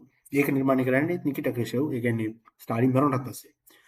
එතකොට මේ ස්විමින් pool එක ගත්තම මේ මොකද්ද මේ පිහිනුම් තටාකයේ අර වෙනම එකට බල ශක්තිය දීලා තියෙනවා. ඒකේ උෂ්ණත්වය සෙල්සියස් 18 සහ 26 අතර පවත්වා ගන්න. රෂ්‍යාව කියන්නේ ලෝකේ අධිකම සීතලක් සහිත වින්ටර් එකක් තියෙන රටවල් වලින් එකක්. එහෙම රටකත් අර වින්ටර් එක කාලේ වුණත් ඒක පවත්වා ගන්න පුළුවන් වෙන්න වෙනම බල ශක්තියක් යොදලා තියෙනවා. සරලවම ගිගෝටොමේනියා කියන එක ෆේලියර් එකක්. මොදින්ම පේනවා කරන්නගේ එක ප්‍රොජෙක්ට් එකක්. මේ ප්‍රොජෙක්ට් එක මේ වලට පේනවා තියෙන මේ උඩ ලෙනින්ගේ පිළිමයක් තියලා ලෙනින්ගේ වෝටර්මාර්ක් එකක් තියෙන මේකක් වගේ එකක් දාලා බැනර් එකක් වගේ එකක් දාලා එහෙනම් දැන් අදහස තියෙන ලෝකේ තියෙන ලොකුම බිල්ඩින් එකකට දාලා ලොකු බිල්ඩින් එකකුත් පිළිමයකුත් නෝන අමුතු ව්‍යුහයක් හදන්න. එහෙම අයිඩියා එක ඇවිල්ලා අවසානයේ මේ වගේ ස්විමින් pool එකකින් තමයි ඒක නතර කරලා තියෙන්නේ. ඕකේ එකක්. ඔන්න ඊට පස්සේ ස්ටාලින් ඉවරයි. දැන් අපි එන්නේ තව එක්කෙනෙක්ට. ඒ තමයි නිකිටා ක්‍රෂව් කියන්නේ. නිකිටා ක්‍රෂව් කියන්නේ ස්ටාලින්ට පස්සේ මේ සෝවියට් දේශ නායකයෙක් බවට පත් වෙන එක්කෙනා. ඔහු කරනවා අපි කිව්වොත් නිර් ස්ටාලින් කරණයක් සෝවියට් දේශය තුල. ඒ කියන්නේ ස්ටාලින් නියමනකම් කරන් ආපු හැම මගුලම නවත්තලා දාලා ස්ටාලින් දෙවියෝ වගේ ඉන්න සෝවියට් දේශය තුල හිටි ආයේ සංකල්ප සම්පූර්ණයෙන් බිඳවට්ටලා මේ වෙනම පරිවර්තනයක් කරනවා නිකිටා ක්‍රෂව්. නිකිටා ක්‍රෂව් තමයි සෝවියට් දේශයේ අභ්‍යවකාශ තාක්ෂණය දිනු කිරීමේදී ප්‍රධානම දේශපාලඥ විදියට හිටියේ. දැන් අපි මේ නාසා එක ආරම්භ කරේ අයිසන්හවර් අන්න ඒ වගේ මේ ආරම්භ කරේ නම් මෙයා නෙවෙයි නිකිටා ක්‍රෂව් නෙවෙයි. නමුත් අර නිකිටා ක්‍රෂව් තමයි අර ඒ අභ්‍යවකාශ තාක්ෂණය සඳහා මුදල් වියදම් කළ සෝවියට් දේශය ඒ පැත්තට හරවුවේ. ඒ වගේම නිකිටා ක්‍රෂව් කරපු තවත් යුගටොමීනිය ගොඩක් අපිට බලන්න පුළුවන්. අපි ඒකෙන් පළවෙනි එකෙන් පටන් ගමු. මුලින්ම කතා කරොත් එකෙන් අපිට කතා කරන්න පුළුවන් පළවෙනි එක තමයි මෙන්න මේක. ඒ කියන්නේ මේ මික්‍රෝරයාන කියන නිවාස ක්‍රමයක් මුදුන්වා දීමක්. මේකට කතාවක් තියෙනවා. ඒ තමා මේ කතාව පටන් ගන්නේ අපි වැලවුවොත් මේක පටන් ගන්නේ 1959 දී 1959 දී සිද්ධ වෙනවා ඇමරිකානු ජාතික ප්‍රදර්ශනයක් මොස්කෝව වල. ඒ කියන්නේ දැන් මේ වෙනකොට ඇමරිකාව සහ සෝවියට් දේශයේ පැහැදිලි සීතල යුද්ධයක හිටියේ. නමුත් අර ඒ 1959 උත්සාහයක් ගන්නවා මේ රටවල් දෙක අතර තියෙන තාක්ෂණ අතර හෝමාම් කිරීමක් කරන්න. අන්න ඒ කාලේදී මෙතන ප්‍රදර්ශනයක් තියෙනවා මොස්කෝව වලදී. මේ ප්‍රදර්ශනයේට ඇමරිකානු භාණ්ඩ ඇමරිකානු නිර්මාණ කියනවා. ඒ වගේම සෝවියට් ප්‍රදර්ශනයක් තියෙනවා ඇමරිකාවේදී. අන්න එතනට සෝවියට් දේශේ තියෙන ඒවා ටිකක් ඇමරිකාවට යනවා. ප්‍රදර්ශනයේ ඇමරිකාවේදී මේ පාවිච්චි කරලා තියෙනවා සෝවියට් දේශයේ යාළගේ රොකට් යාළගේ ඊට පස්සේ ওই චන්ද්‍රිකා හදපු ඒ ව්‍යුහයන් රොකට් ලොන්චර්ස් අරෝමියෝ මේ ඊට පස්සේ මොනවද යුද්ධ උපකරණ එහෙම ප්‍රදර්ශනය කරලා තියෙනවා. හැබැයි සෝවියට් දේශයේ තිබු ප්‍රදර්ශනයේට ඇමරිකානු යවලා තියෙන්නේ ඇමරිකානු ගෙවල් වල තියෙන භාණ්ඩ රෙදි සෝදන යන්ත්‍ර අයන් ඊට පස්සේ ඔය මොනවා හරි ගෙවල් වල තියෙන කුකර් අරෝමියෝ අනිත් වගේ නිවෙස් පහසු කිරීමේ භාණ්ඩ යවලා තියෙනවා. මේක අර ඇත්තටම සෝවියට් දේශයට ගහපු කණේ පාරක් වගේ එකක්. මොකද මේ සෝවියට් දේශයේ මූලික බලාපොරොත්තුව තමයි يعني යාළගේ අපි කියමු සෝවියට් රාජ්‍යයේ මූලික බලාපොරොත්තුව තමයි සමහර සමාන සමාජයක් නිර්මාණය කිරීම. ඒ කියන්නේ කම්කරුවාගේ සිට ඉහළම රටේ පාලකයා දක්වා සියලුම දෙනාට සමාන සමාජ ක්‍රමයක් නිර්මාණය කිරීම හැමෝම එක සමාජ පන්තිකට ගේන එක සියලුම දෙනාට වැඩ කරන ජනතාවගේ කම්කරු පන්තියේ සමාජිකයා සිට දේශපාලඥයන් දක්වා සියලුම දෙනාට සමාන ඉහළ ආර්ථික සහ සමාජීය ව්‍යුහයක් හදනවා කියන එක. හැම ගෙදරකටම සම්පූර්ණ සමාන ඒ වගේම උසස් තාක්ෂණයක් දෙනවා කියන එක තමයි ඔවුන් කරමින් හිටපු ප්‍රචාරණය සෝවියට් දේශය ඇතුළේ. හැබැයි දැන් ඇමරිකානු ගිහිල්ලා සෝවියට් දේශය ඇතුළේ අර ඇමරිකානු සෝවියට් ප්‍රදර්ශනයේදී ඇමරිකානු ජාතික ප්‍රදර්ශනයේදී ඇමරිකාවේ ගෙවල් වල තිබුණු ඉහළ තාක්ෂණික භාණ්ඩ ටික ඇමරිකාව ඇතුළේ දැම්මට පස්සේ සෝවියට් දේශය ඇතුළේ දැම්මට පස්සේ මේ එතනට මොස්කෝව වලින් ආපු බලන්න ආපු මිනිස්සුත් කන්ෆියුස් වෙනවා. ඒ වගේම නිකිටා ක්‍රෂව්ත් කන්ෆියුස් වෙනවා මොනවද මෙයා පෙන්වන්නේ මේ හදන්නේ කියලා. ඒ කියන්නේ සෝවියට් දේශෙ ගිහිල්ලා මොනවද ඇමරිකාව පෙන්වුවේ යාලකේ රොකට් ඊට පස්සේ චන්ද්‍රිකා රෝමියෝ. හැබැයි ඇමරිකාව ගෙනල්ලා මේ ගෙවල් වල තියෙන බඩු ගන්න ටිකක් මෙතනින් දාලා ගෙවල් එහෙම හදලා ඒකක් තමයි ස්ප්ලිට්නික් කියන ආදර්ශ නිවාසයක් එහෙම හදලා ඒක ඇතුළේ ගෙවල් වල බඩු බාන්න තියලා අන්තිමට උතන වෙනවා කිෂන් ඩිබේට් කියලා එකක්. ඒ කියන්නේ කුසී විවාදයක් වෙනවා නිකිටා ක්‍රෂව් සහ ඇමරිකාවේ වෙනකොට උපජනාධිපති තුමා අතර. මොකද ඇමරිකාවේ උපජනාධිපති විදිහට හිටියේ නික්සන් අතර. අන්නේ ඩිබේට් එකදී මේ නිකිටා ක්‍රෂව් දැන් දකින්න මෙතන ඔය ගෙදරක තියෙන රෙදි සෝදන සහ වීරණ යන්ත්‍රයක් ජෙනරල් ඉලෙක්ට්‍රොනික්ස් වලින් හදපු යන්ත්‍රයක් එහෙම තියෙනවා. ඕක ගැන එහෙම තමයි මේ ඩිබේට් එක යන්නේ. එතනදී නිකිටා ක්‍රෂව් කියනවා මේ ඇමරිකානු වන්ගේ මේ විදිහට කියන්නේ මෙයාගේ තර්කය තමයි කවුද ඇමරිකානු උපජනාධිපති මේ නික්සන්ගේ තර්කය තමයි එයා කියනවා මේ දැන් මේ බලන්න ඇමරිකානු ගෘහණියන්ට අපි උපරිම මේ සැප පහසු දීලා තියෙනවා. ඒ කට්ටියට වැඩ කටයුතු කරන්න පහසු කරලා තියෙනවා. මේ වගේ උපකරණ හඳුන්වලා දීලා කියලා. හැබැයි අනිත් පැත්තේ නිකිටා ක්‍රෂව් කියනවා මේ එහෙම බෑ. ඒ කියන්නේ මේකින් වෙන්නේ තව තවත් සමාජය කම්මැලි වෙන එක අනිත් වගේ තරකයක් කියනවා. හැබැයි නිකිටා ක්‍රෂව් දන්නවා මේක දැන් මේ විදිහට දුවන්න බෑ කියන එක. එයා කියනවා අන්තිමට අපි කොහොමද අවුරුදු 10ක් ඇතුළත තුල සෝවියට් දේශයේ ඉන්න සෝවියට් ජනතාවටත් මේ කොහොම හරි මේ ඇමරිකාව නු පරද්දන් යන විදිහේ තාක්ෂණයක් අවුරුදු 8ක් හරි අවුරුදු 10ක් හරි ඔය කාල පරිච්ඡේදය තුල කොහොම හරි එක ගේනවා කියලා නිකිටා ක්‍රෂව් කියනවා. අන්න එතනදී තමයි මෙන්න මේ ප්‍රොජෙක්ට් එක පටන් ගන්න. ඊට පස්සේ එතනදී ඔහුගේ අදහස තමයි සෝවියට් දේශයේ තියෙන අපි හිතමු නිවාස නැති මිනිස්සු හරි නිවාස තියෙන ඒ කියන්නේ අපි කියනවා පශ්චාත් යුදාව තියෙන වෙනකොට අන්න ඒ කාලේ මිලියන් ගණන් මිනිස්සුන්ට නිවාස හරි හැම නිවාස නැති හැමෝටම නිවාස දෙනවා කියන සංකල්පයක්. හැබැයි මේක අර විධිමත් විද්‍යාත්මක ක්‍රමවේදයක් හරි විධිමත් ක්‍රමවේදයකට අනුව සිද්ධ වෙන දෙයක් නෙවෙයි. මූලික අදහස තමයි එතනදී ගේන්නේ. පිරිනිමි කොන්ක්‍රීට් පුවරු වලින් හදපු ෆ්ලැට්ස් එහෙමත් නැත්නම් අර මහල් නිවාස ආකාරයේ සංකීර්ණ හදන එක හැමතැනම එක විදිහට. මොකද අර සෝවියට් දේශීය යාළගේ සමාජවාදී පදනමේ අර පෙන්වන්න ඕනි හැමෝම සමානයි කියන සංකල්පය. අන්න ඒක පෙන්වන්න පුළුවන් වෙන්න අර සමාන විදි බිල්ඩින් ටිකක් ගහන අයිඩියා එකක් තමයි මෙතන තියෙන්නේ. පෙරනිමි කොන්ක්‍රීට් පුරු පාවිච්චි කළා.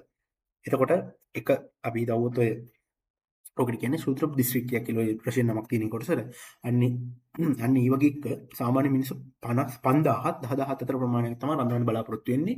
සහ ඒ හැම ගෙදරකම ඉඳලා ඉස්කෝලේට එහෙම නැත්නම් වේදසැලට පෙර පාසලට ලෝහලට දින දුර අවම මිනිත්තු 15ක ඇවිදින දුරක් බවට පත් කරන විදිහේ අපිට බැලුවම එන වටිනා ප්‍රොජෙක්ට් එකක් වගේ පේන ගිගොටෝමීනියා ප්‍රොජෙක්ට් එකක් පටන් ගන්නවා නිකිට ක්‍රුෂේ. ඒ ප්‍රොජෙක්ට් එක පටන් ගන්නේ 1956 දී. ඊට පස්සේ 1956න් පස්සේ 1959 තමයි මම අර කියපු ප්‍රදර්ශනය එහෙම තියෙන්නේ. ඊට පස්සේ මේ ප්‍රොජෙක්ට් එක පටන් ගත්තට පස්සේ මෙතන ප්‍රශ්න කීපයක් එනවා ප්‍රොජෙක්ට් එක යනවා. ඒ අනුව 1991 කියන්නේ සෝවියට් දේශය බිඳ වැටෙනකොට රුසියාව තුළ පමණක් තියෙන මහල් නිවාස ක්‍රමය ওই විදිහට හැදිච්ච මිලියන 17ක් අති විශාල ප්‍රමාණයක් මිලියන 17ක මේ මහල් නිවාස සංකීර්ණ ප්‍රමාණයක් තියෙනවා කියන්නේ ඒක අති විශාල ගණයේ අගයක් නේ. හැබැයි ඔතන එනවා ප්‍රශ්න කීපයක්. මම කලින් කිව්වා සෝවියට් දේශය කියන්නේ සමාජ මට්ටම් සහ ව්‍යුහ අනුව ලෝකේ තියෙන විවිධත්වයෙන් අධිකම රටවල් වලින් එකක්.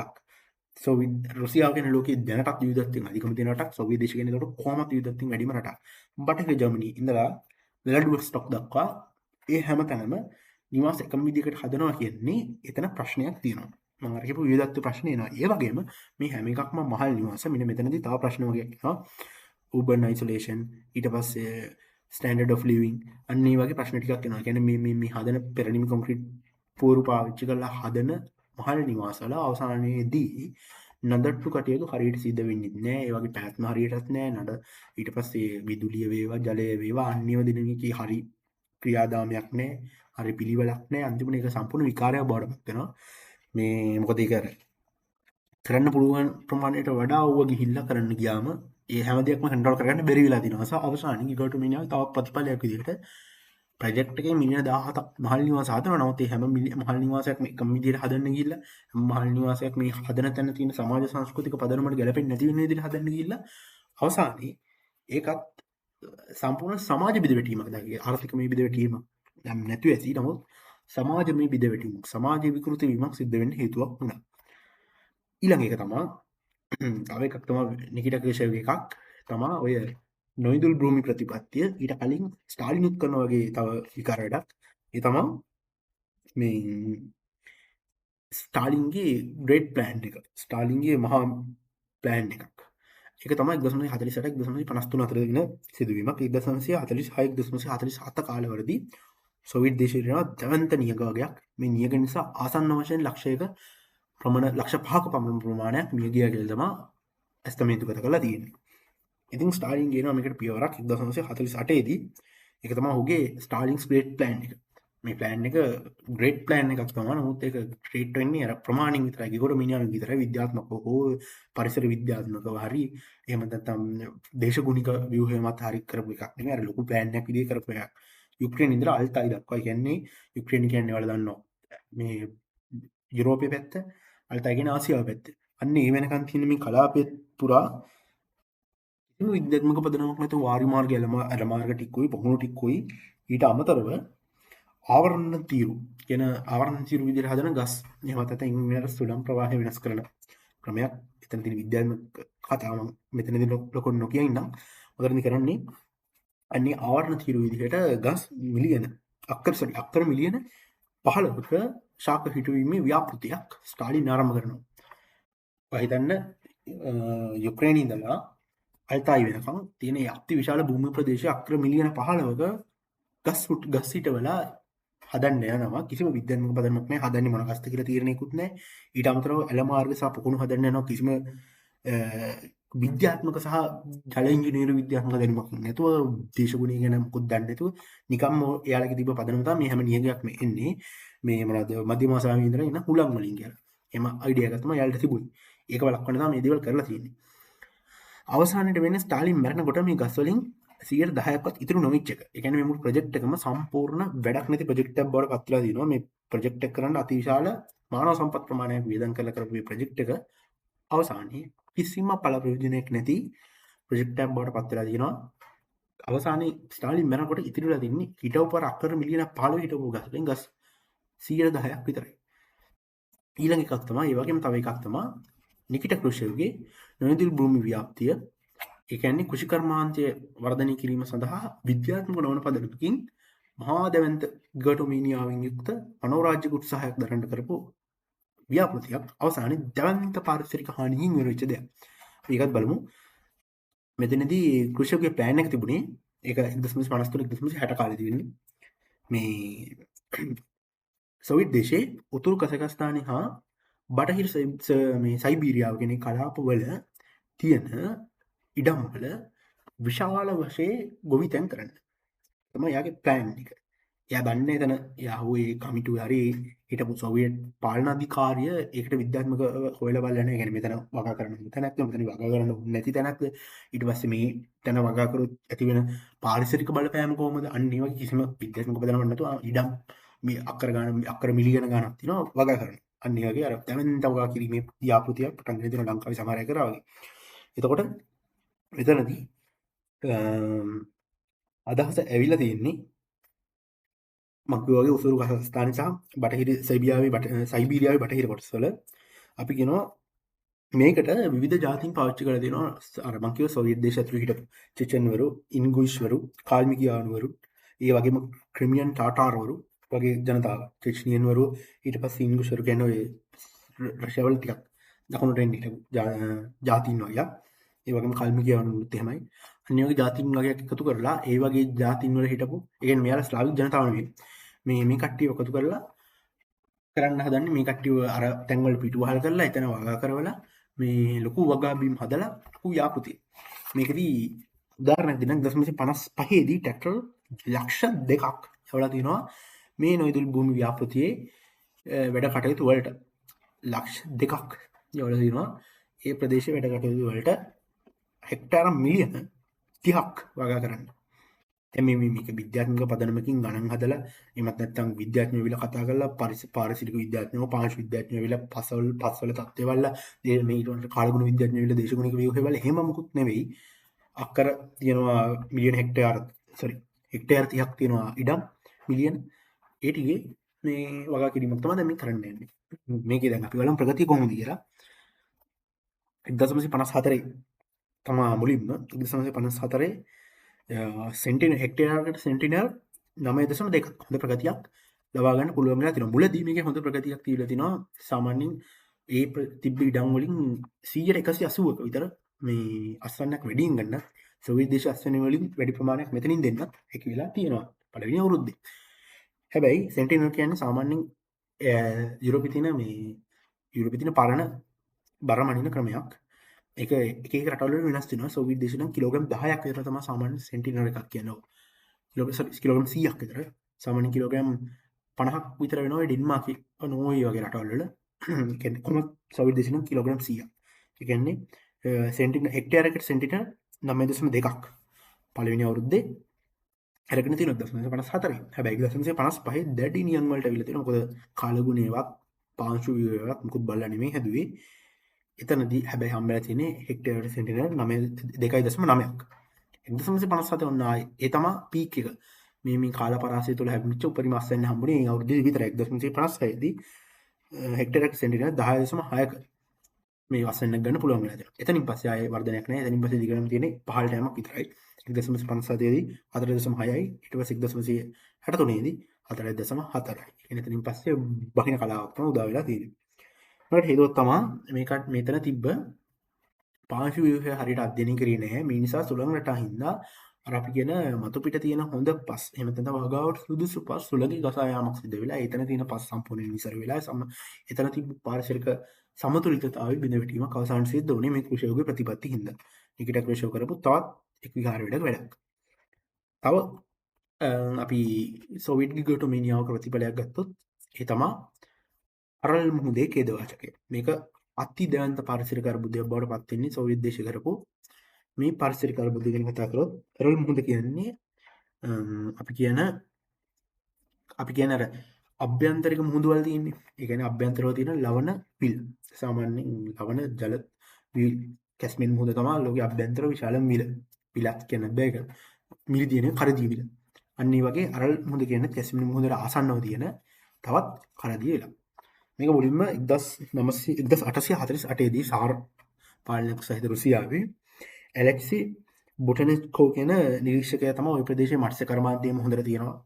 මත්ස්‍ය කර්මාන්තයේ වැදගත් ප්‍රදේශයක් කියන එක මුලින්ම වාර්තා කරලා තියෙන්නේ. ඊට පස්සේ මේක සෝවියට් කාලයේදී මින්වොස්ටකෝස් කියන කණ්ඩෑමට එහෙම නැත්නම් සෝවියට් දේශයේ ඒ තිබ්බ රාජ්‍ය කණ්ඩෑමට බර දෙන ඒ කට්ටිය සාමාන්‍යයෙන් ඔය ජල ව්‍යාපෘති සම්බන්ධ කටයුතු කරපේ කවුලනේ ජලයනේ මෙතනක් තියෙන්නේ. බාර දීලා තියෙනවා. නමුත් මේ ආසන්නව තියෙන රටවල් ටික කියන්නේ කසකස්තානය, උස්බෙකිස්තානය, තර්කමේනිස්තානය, කිර්ගිස්තානය ඊට පස්සේ ওই රටවල් ටිකේ වැදගත් නිෂ්පාදනයක් සිදු වෙමින් තිබුණා. ඒ තමයි සුදු රත්තරන් එහෙමත් නැත්නම් කපු නිර්මාණය සිද්ධ වෙච්ච රටවල් ටික. සෝවියට් දේශේ විශාලම කපු වගාවන් සිදු කරපු කලාප ටික තමයි අද වෙනකොට නම් මේවා වෙනම රටවල් කලාප ටික තමයි අපිට මේ අරල් මුහුද ආශ්‍රිත කලාප විදිහට දකින්න පුළුවන්. ඒතර අරල් මුහුදට වතුර වෙන ප්‍රධාන ගංගා දෙකක් තියෙනවා. එකක් තමයි අමුදරියා කියන ගංගාව, අනික ඒ තමයි සිරිදරියා කියන ගංගාව. ওই ගංගා දෙකෙන් තමයි වතුර එන්නේ. ඉතින් මොකද දැන් සෝවියට් දේශය කරන්නේ? මහා දැවැන්ත ගිගෝටමීනියාවෙන් යුක්ත දැවැන්ත ව්‍යාපෘතියක් හදනවා කපු වගාවන් සඳහා වතුර දෙන්න. ඒ කියන්නේ කිසිම විද්‍යාත්මක පදනමකින් තොර ව්‍යාපෘතියක් ගේනවා මේ තියෙන කපු වගා බිම් වලට වතුර දෙන්න ඇල මාර්ග සහ වාරි මාර්ග ඇසුරෙන්. මෙතනදී මේ කොච්චර කාර්යක්ෂමද කියනවනේ මේ ඇල මාර්ග ටික කියන්න පුළුවන්.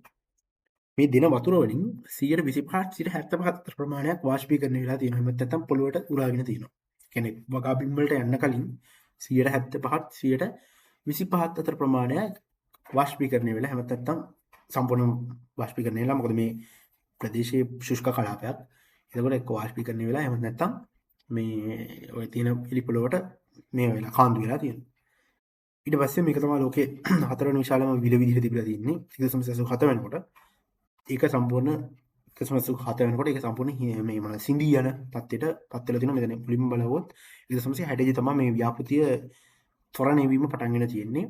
මේ ත්වරණය වීමත් එක්ක 1960 1980 කාලවලදී මේ මොකද වෙන්නේ? අර ඇල මාර්ග ටික නිර්මාණය වෙනවා කිසිම කාර්යක්ෂම භාවිකෙන් තොරව. ඒකෙන් වෙන්නේ අර මුහුද ඉදෙන්න පටන් ගන්න එක. ඊට පස්සේ 1987 වෙනකොට ඇරල් මුහුද කොටස් දෙකකට බෙදෙනවා. උතුරු ඇරල් මුහුද උතුරු කොටස සහ ඇරල් මුහුද දකුණු කොටස විදියට. මෙන්න මේ හරිය තමයි නගරයක් තියෙනවා ඇරල් කියලා.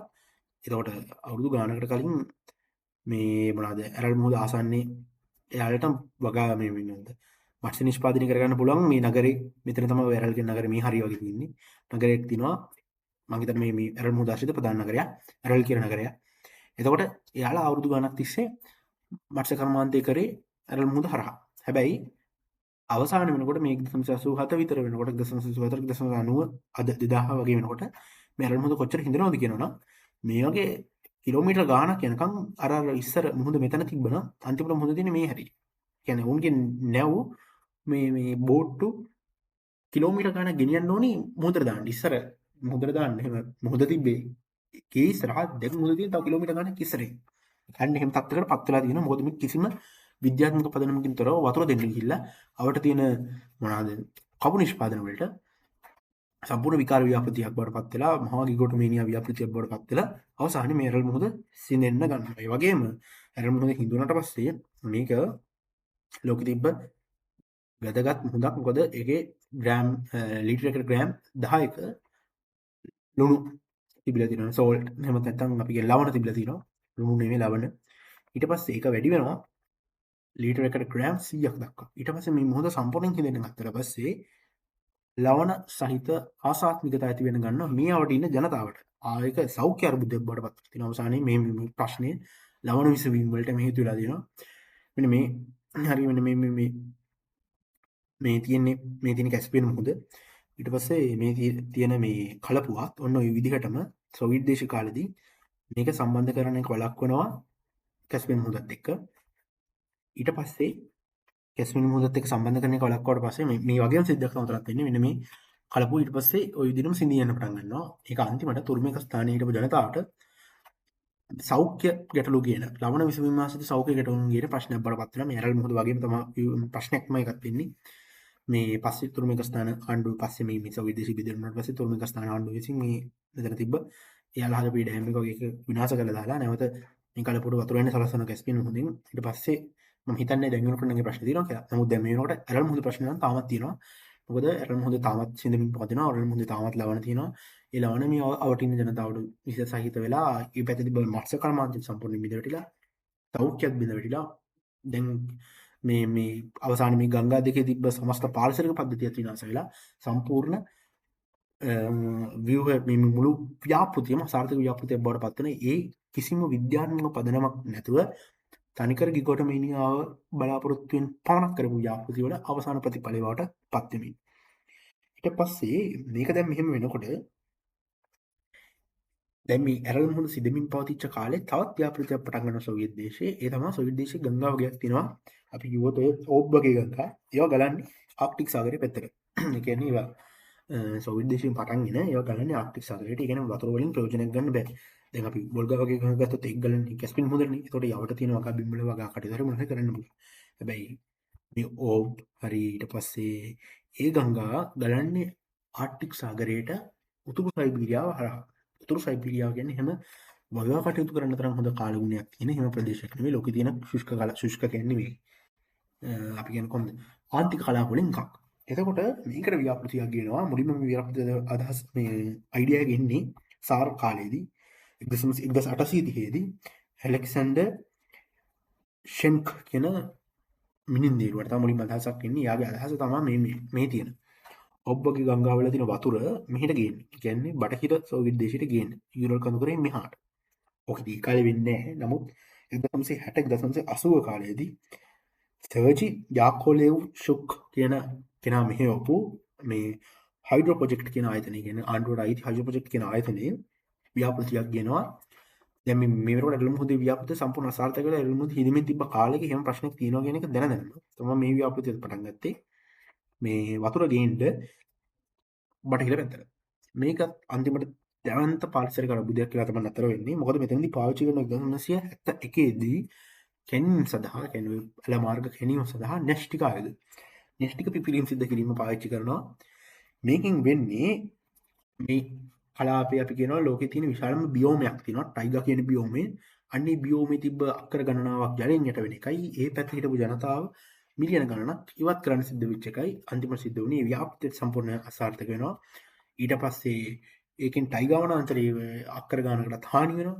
ඊට පස්සේ මයිකල් කෙලි වගේ විද්‍යාඥයෝ කියලා දෙනවා මේ හේතුව හින්දා මේ ආක්ටික් කලාපයේ තියෙන සුළං ධාරා සහ දේශගුණය වෙනස් වීමට හේතු වෙලා තියෙනවා. කාලගුණ වෙනස් වීමට හේතු වෙලා තියෙනවා. සුළං ධාරා සුළං රටා වෙනස් වෙන්න හේතු වෙලා තියෙනවා. අර ගිගෝටමීනියාවකින් ආපු ප්‍රොජෙක්ට් එකක් මහා දෙවන්ත ප්‍රොජෙක්ට් එකක් ජනතාවට පෙන්වන්න විතරක් ප්‍රචාරණය වෙන විතරක් කරපු ප්‍රොජෙක්ට් එකක් කිසිම විද්‍යාත්මක පදනමක් නැතුව කරන්න ගිය ප්‍රොජෙක්ට් එකක් අවසානයේ න්‍යෂ්ටික පිපිරීමක් සිද්ධ වෙලා ඒ පැත්තේ තිබුණු වන බියෝමත් විනාශ කළා. ඊට පස්සේ ජනතාවට අවතන් වෙන්න සිද්ධ වෙලා තමයි මේ වැඩසටහන අවසන් වෙන්නේ. ඊට පස්සේ මේකෙන් අරල් මුහුද නිසා අවසානයේට හෙල්ත් ඉෂුස් ඊට පස්සේ ක්ලයිමේට් ඉෂුස් වෙනවා මේ ව්‍යාපෘතිය හින්දා ඒ දෙයමයි වෙන්නේ. මේ මෙතන තියෙනවා දිග වුන් බලාපොරොත්තු වෙලා තියෙනවා කිලෝමීටර් 1500ක් දිගට අර ඇල මාර්ග නිර්මාණය කරන්න. ඊට පස්සේ අවසානයේ 1986 දී එන්වයරන්මන්ටල් කොස්ට් එක සහ ඒ ව්‍යාපෘතිය වල සම්පූර්ණ ආරක්ෂණතාවය හමුවේ ඒක නවත්තන්න සිද්ධ වෙනවා. රයිට්. අපි දැන් බැලුවා ව්‍යාපෘති කීපයක්ම. ඊට පස්සේ මෙතනදී අපි දැන් බලන්න යන්නේ ආර්ථිකයේ තිබ්බ ගැටලු කීපයක් ගැන. අපි තවත් එක ව්‍යාපෘතියක් ගැන කතා කරනවා. ඊට පස්සේ පේනවා චර්නොබිල් ව්‍යසනයේට එක මේ ගැන කතා කරන්න ගන්නේ අපි මෙතන පොඩ්ඩක් එන්න ඕනේ ආර්ථික විකෘතිය. එහෙම නැත්නම් සෝවියට් ආර්ථිකයේ තිබ්බ ගැටලුකාරී තැන. අපි අද වෙනකොට ආර්ථිකය වන්නේ ප්‍රධාන සාධකයක් තමයි GDP එක. එහෙම නැත්නම් දළ ජාතික නිෂ්පාදිතය. එහෙම නැත්නම් අපි රටවල ප්‍රගතිය මන්න HDI එකකින්. ඒ කියන්නේ මානව සංවර්ධන දර්ශකය. ඊට පස්සේ අපි සමහර රටවල් මනිනවා per capita එකෙන්. GDP per capita එකෙන් කියන්නේ ඊට පස්සේ අපි සමහර රටවල් මනිනවා ඒ රටවල් වල තියෙන සංවර්ධන මිනුම් දනු පාවිච්චි කළා. හැබැයි සෝවියට් දේශයේ ඔයාලගේ දර්ශකය විදිහට පාවිච්චි කරේ වැල් දර්ශකය. ඒ කියන්නේ දල නිමවුම් පරිමාව. ඒ කියන්නේ මෙන්න මෙහෙමයි. සෝවියට් දේශයේ අපි හිතමු කර්මාන්ත ශාලා තියෙනවා කියලා දැන් මම කරනවා වාණිජ කර්මාන්ත ශාලාවක් මගේ යාළුවෙක් කරනවා තව මොකක් හරි කර්මාන්ත ශාලාවක්. එතකොට අපි හදන දල නිමවුම් ප්‍රමාණය තියෙන මම වාණි දවසකට වාණි ටොන් 100ක් හදනවා කියලා හිතන්න. තව මගේ යාළුවෙක් ඉන්නවා එයාගේ කර්මාන්ත ශාලාව හදන්නේ දවසකට වාණි ටොන් 10ක්. එහෙමනම් කාටද බෙනිෆිට් හම්බෙන්නේ? ආණ්ඩුවෙන් අඩු ගාන මොනවා හරි ඒ අවශ්‍ය ප්‍රතිපාදන දෙන්නේ ඊට පස්සේ ආණ්ඩුවේ ආරක්ෂාව දෙන්නේ ඔක්කොම දෙන්නේ මට විතරයි. මොකද අරයාගේ ප්‍රොඩක්ෂන් කැපැසිටි එක අඩුයි මගේ ප්‍රොඩක්ෂන් කැපැසිටි එක වැඩි. හැබැයි ආණ්ඩුව බලන්නේ මම මොනවද හදන්නේ කියන එක. මම බාල යකඩ පාවිච්චි කරලා බලන්න හදනවද? බාල යකඩ එක තව මොනවා හරි කලවම් කරලා හදනවා. ඒක අදාළ නැහැ. ටොන් මෙච්චරක් හදන්නේ. අරයා ටොන් 10යි. එයා තමයි හොඳ ටොන් 10ක් හදන්න හැද්දේ. මම මේ ඇත්තටම යකඩ කියලා හදලා තියෙන ටොන්නටයි ඉතින් ඒවට විනිවිදව කලවම් කරලා හදලා තියෙනවා. අන්න ඒක අදාළ නැහැ. එහෙම නැතුව බාල නිෂ්පාදන සිදුවීමක් අවසානයේ සිද්ධ වෙනවා මේ වෙල්දර්ස්කේ හින්දා. ඒ කියන්නේ ගුණාත්මක භාවය හා කාර්යක්ෂමතාවය ඉවරයි. ඒ වෙනුවට මනින්න අරන් තියෙන්නේ ධන නිමවුම් පරිමාව මත. මෙන්න මේක ගැටලුව. ඊට අමතරව සැපයුම් දාමවල තිබ්බ ප්‍රශ්නය. මේක චනවිල්ලටත් වෙනවා.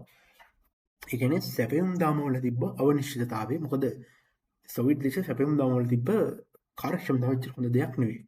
අවසානයේ කර්මාන්ත හිමිකරුවන් සිද්ධ වෙනවා සංඝවාත තබා ගන්න ශ්‍රමය සහ එයාලගේ තිබ්බ සම්පත්. මොකද එයාලට දැන් අපි මට කෝටායක විදිහට දීලා තිනවා සොවියට් දේශේ තිබ්බ කෝටා ක්‍රමයක්. ඒ කියන්නේ මම අවුරුද්දක් තුල මෙට්‍රික් ටන් මෙච්චරක් හදන්න ඕනේ.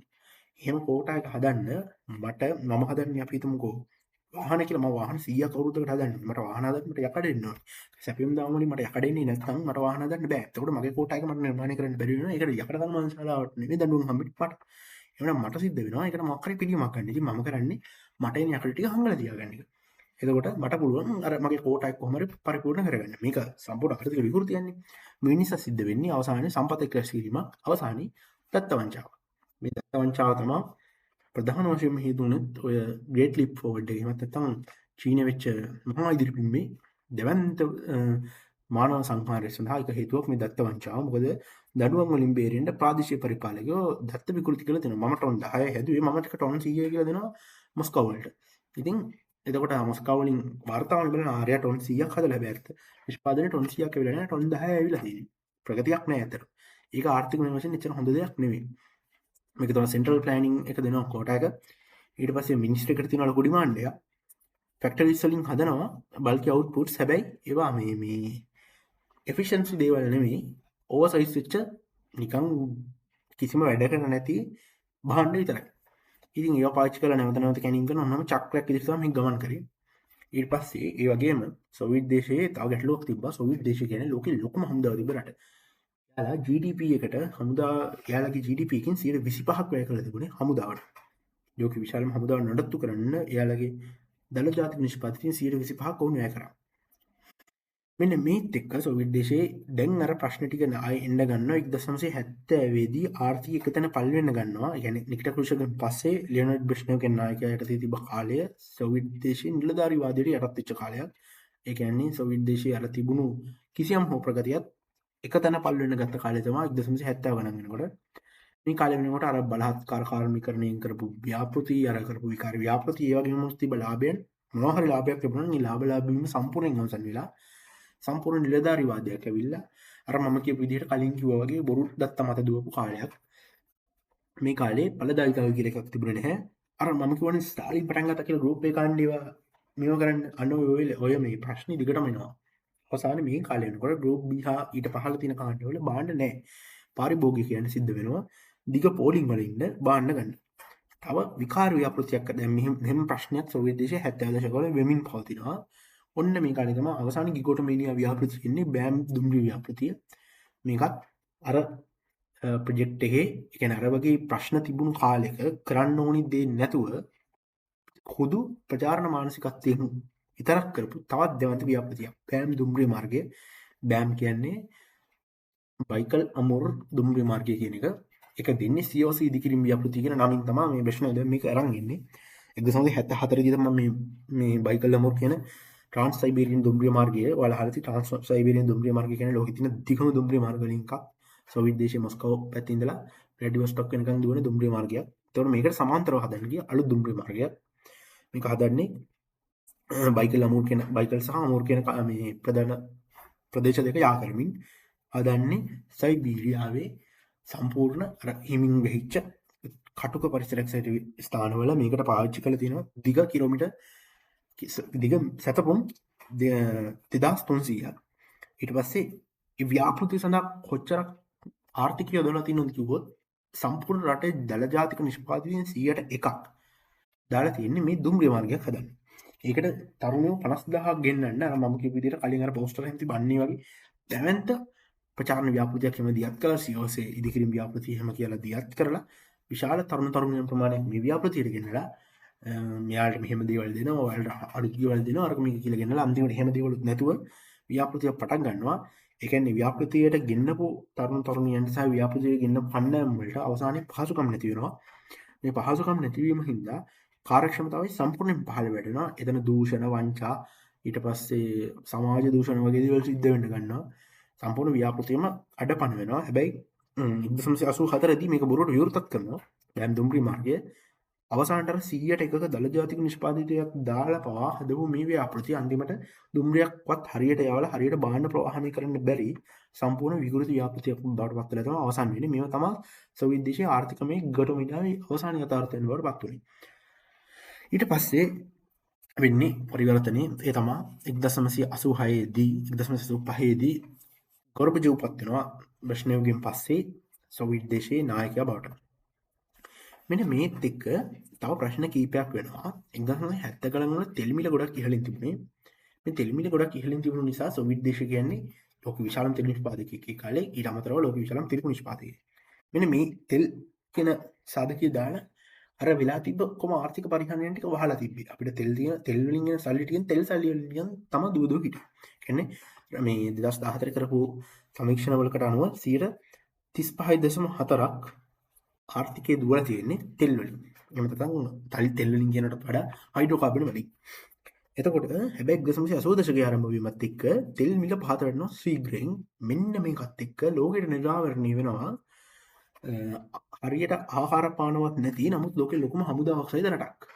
මොකද ආර්ථිකය සම්පූර්ණ එක තැන පල්ලෙන විනාශ වෙමින් යන ආර්ථිකයක්. නමුත් ලෝකෙ ලොකුම හමුදාවකුත් තියෙන රටක් ඔන්න දැන් තමයි නිරාවරණය වෙන්න ගන්නේ 1980 දී 80 දශකයේදී. එතකොට 1985 දී මිහායිල් ගෝර්බචෝව් පත් වෙනවා සෝවියට් දේශයේ නායකයා බවට. සෝවියට් දේශය එහෙම නැත්නම් සෝවියට් සංගමයේ මහලේකම් බවට පත් වෙනවා මිහායිල් ගෝර්බචෝව්. ඊට පස්සේ ඔහු ගෙන ප්‍රතිපත්ති දෙකක්.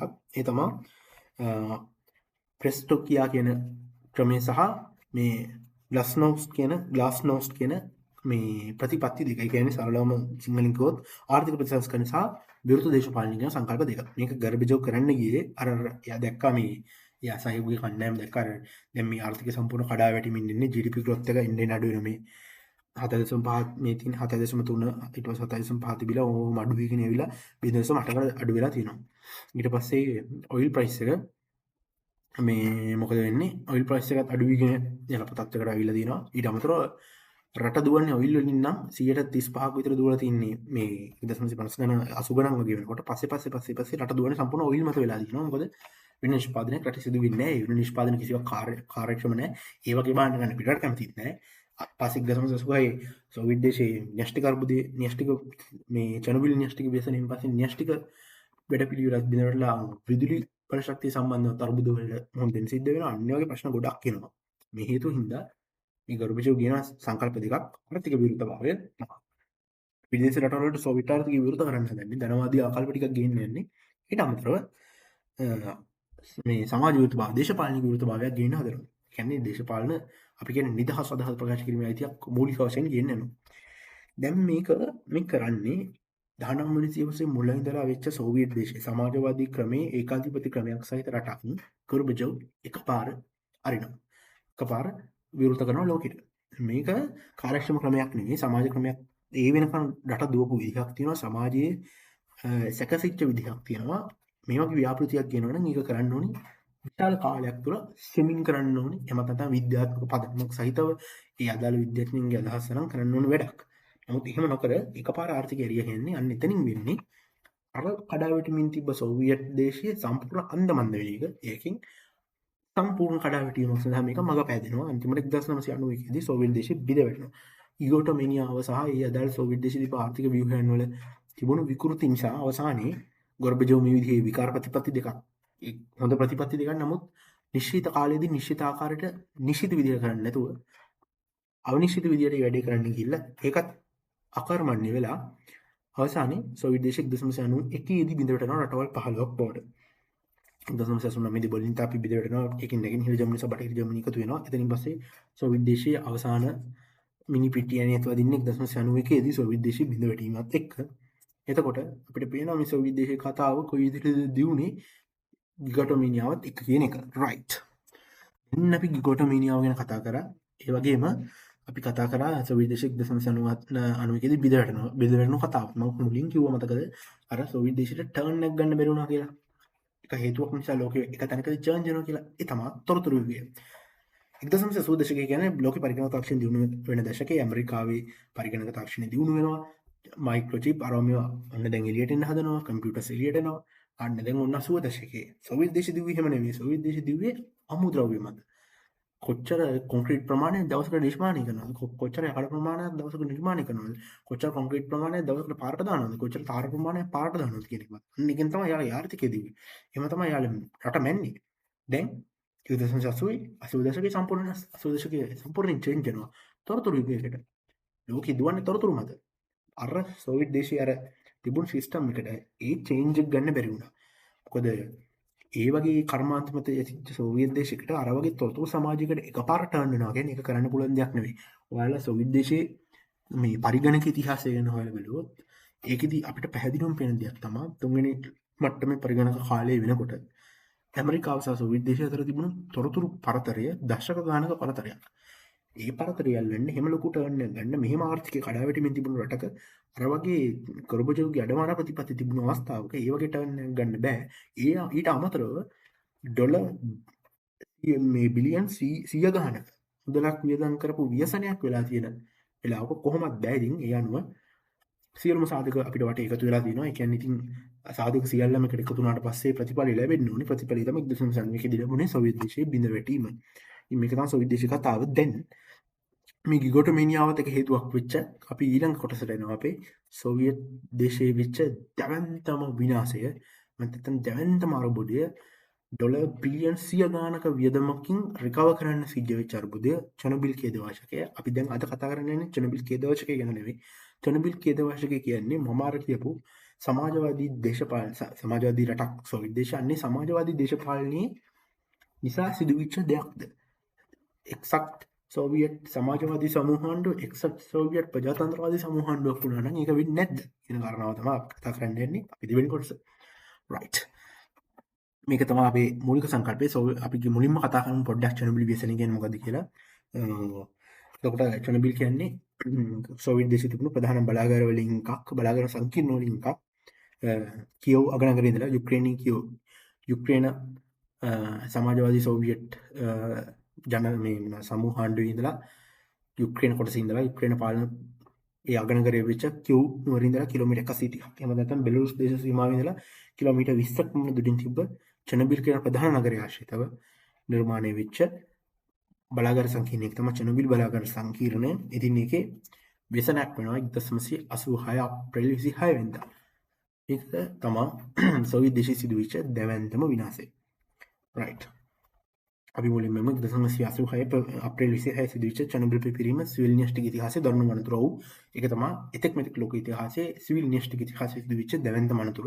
අපි දන්නවා මිලිටරි න්‍යෂ්ටික ඉතිහාසයේ සිදුවෙච්ච දැවැන්තම ප්‍රහාර දීම තමයි හිරෝෂිමා නාගසාකි ව්‍යසනය. ඒ වගේ සිවිල් න්‍යෂ්ටික ඉතිහාසයේ සිදුවෙච්ච දැවැන්තම අනතුර තමයි චෙනොබිල් ව්‍යසනය. මේක අපි බලවුවොත් එතන හිටපු ක්‍රියාකරුවන් එහෙම නැත්නම් වැඩ කරපු අයගේ ඩියට්ලෙව් අතර ඒ හිටපු කාර්යමණ්ඩලීය ව්‍යසනයක් කියනකට වඩා සෝවියට් සමාජ ක්‍රමයේ සහ සෝවියට් පද්ධතියේ තිබුණු අර්බුදයක ප්‍රතිඵලයක්. අපි අද අර කතා කරන්නේ නැහැ අර පොයින්ට් එක. මේ සමාජවාදී සෝවියට් දේශයක තිබ්බ අර්බුද ටිකක් නිසාද මේක ඇති වුනේ?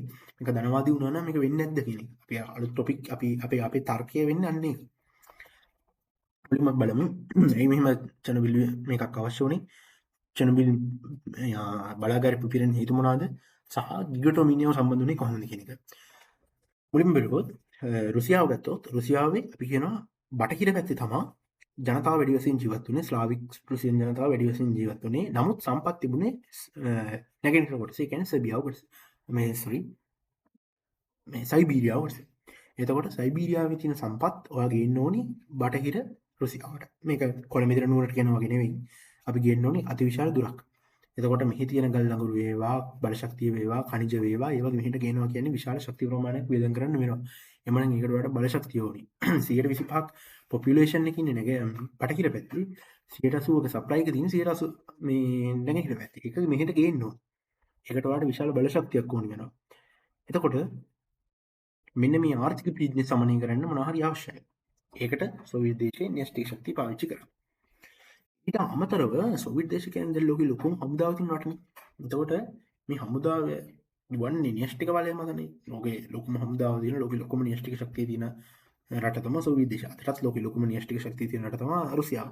අන්න ඒ වගේ න්‍යෂ්ටික ශක්තිය කියන්නේ න්‍යෂ්ටික මේ මිලිටරි ශක්තිය තියෙන රට තමයි රුසියාව. ඒ විදිහට මේ ප්‍රතිකාරකය එහෙම නැත්නම් RMB R මේ රුසියානේ මේ සෝවියට් දේශයේ චොනබිල් වල තිබුණ අන්නේ ප්‍රතිකාරක පාවිච්චි කළා. ඒ ප්‍රතිකාරක වලින් හැකියාව තියෙනවා විදුලි උත්පාදනයට අමතරව මේ මිලිටරි කටයුතු සඳහා ප්ලුටෝනියම් නිෂ්පාදනය කිරීමේ හැකියාව. මීට අමතරව තවත් එකක් තමයි යෝධ නිර්මාණ මුතුව. ඒ කියන්නේ අර මම කියපු ගිගටොමීනියාව කියන්නේ අල්ටෝනි ලොකු නිර්මාණයක් කරන්න මෙගාවොට් 500ක් බලාගාරනේ මෙගාවොට් 1000ක බලාගාරයක් හදන්න. ඊට පස්සේ මේ බලාගාරය තමයි සෝවියට් දේශයේ මේ මොකද්ද සාමය පරමාණු කියලා කිව්වේ. සෝවියට් දේශයේ මේ සෝවියට් දේශයේ මොකද්ද මේ පදනම තමයි කියන්නේ. මේ තිබිච්ච න්‍යෂ්ටික බලශක්ති පදනමම සාමය පරමාණු මත සිදුවෙච්ච දේවල් කියලා හොඳ ප්‍රචාරණ ව්‍යාපෘතියකින් දීලා තිබුණා. අන්න එහෙම මේ ප්‍රිප්‍යාට් නගරේ තමයි සෝවියට් දේශයේ සිහින නගරය බවට පත් කරන විදිහේ අර ඒ වගේ මේ ප්‍රොජෙක්ට් එකක් විදිහට තමයි මේක නිර්මාණය වුණේ. ඉතින් මේක දැන් මෙහෙම යනකොට මම කිව්ව විදිහට ගිගටොමීනියාව මෙතන බලපානවා මිලිටරි ෂැඩෝ එක මෙතන වදිනවා. මුලින්ම බලමු මේ RBMK කියන රියැක්ටර්ස් සහ බටහිර න්‍යෂ්ටික සැලසුම් අතර තියෙන වෙනස මොකක්ද කියන එක. සරලව අපි ඒක බලමු. සාමාන්‍යයෙන් අපි දන්නවා න්‍යෂ්ටික ප්‍රතිකාරකයක තියෙනවා නියුට්‍රෝන පාලකයක්. ඊට අමතරව හරයක් තියෙනවා. ඒ කියන්නේ කෝ එකක් තියෙනවා. ඊට අමතරව ඉන්ධන පිරවීමක්. ඒක නම් මේ මෙතනදී කතා කරන්නේ ඉන්ධන ලබා දීම ගැන. ඊට අමතරව ද්විතීක බහලුම් කියන්නේ මේ ආරක්ෂාව. ඒ කියන්නේ ද්විතීක ආරක්ෂාවට තියෙන එක. ප්‍රාථමික නියුට්‍රෝන පාලකයේ විදිහට තිබේ ඝන ග්‍රැෆයිට් කුට්ටිය. මේ RBMK 1000 කියන්නේ සෝවියට් එකේදී. ඊට පස්සේ සාමාන්‍ය ධනවාදීව කියන ද්‍රව සැහැල්ලු ජලය.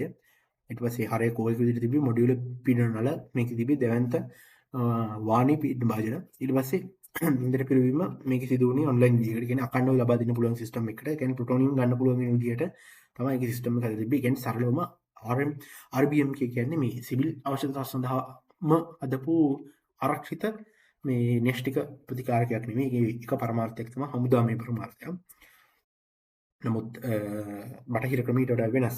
WWER කියන සිස්ටම් එක ඊට වඩා වෙනස්.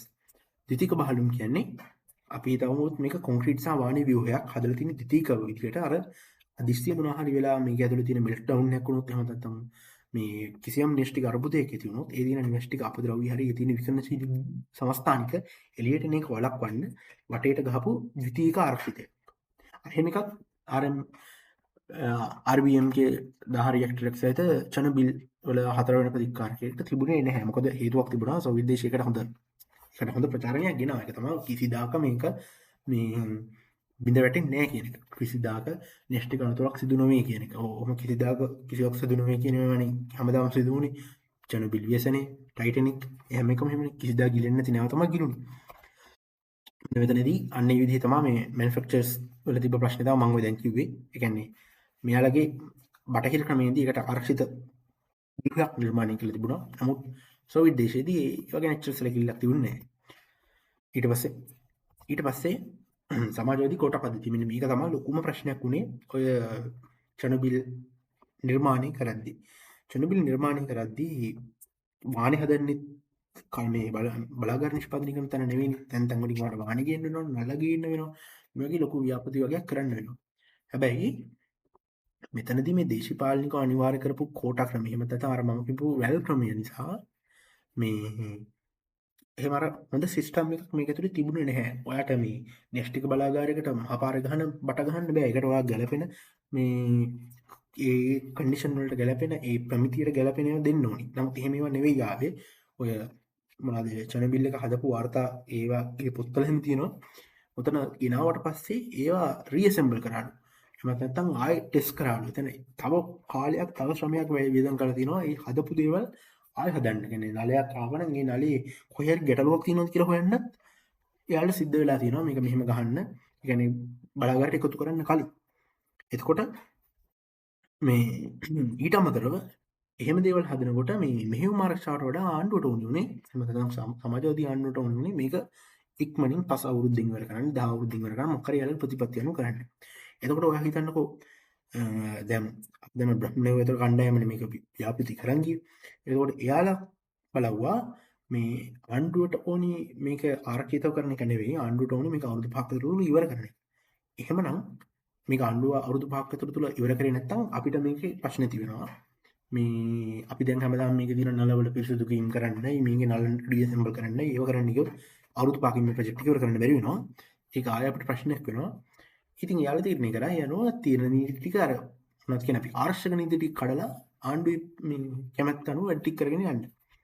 ඒකින් අර ප්‍රශ්නයක් ඇති වුණා. මොකද මේ අර ප්‍රමිතිය කියන එක ප්‍රශ්නයක් ඇති වුණා. ඒ නිසා ඒ එකතු කරපු ද්‍රව්‍යවල තිබ්බ ගුණාත්මක භාවය පිළිබඳ නැවත හිතන්න සිද්ධ වෙනවා මේ අනතුරේදී.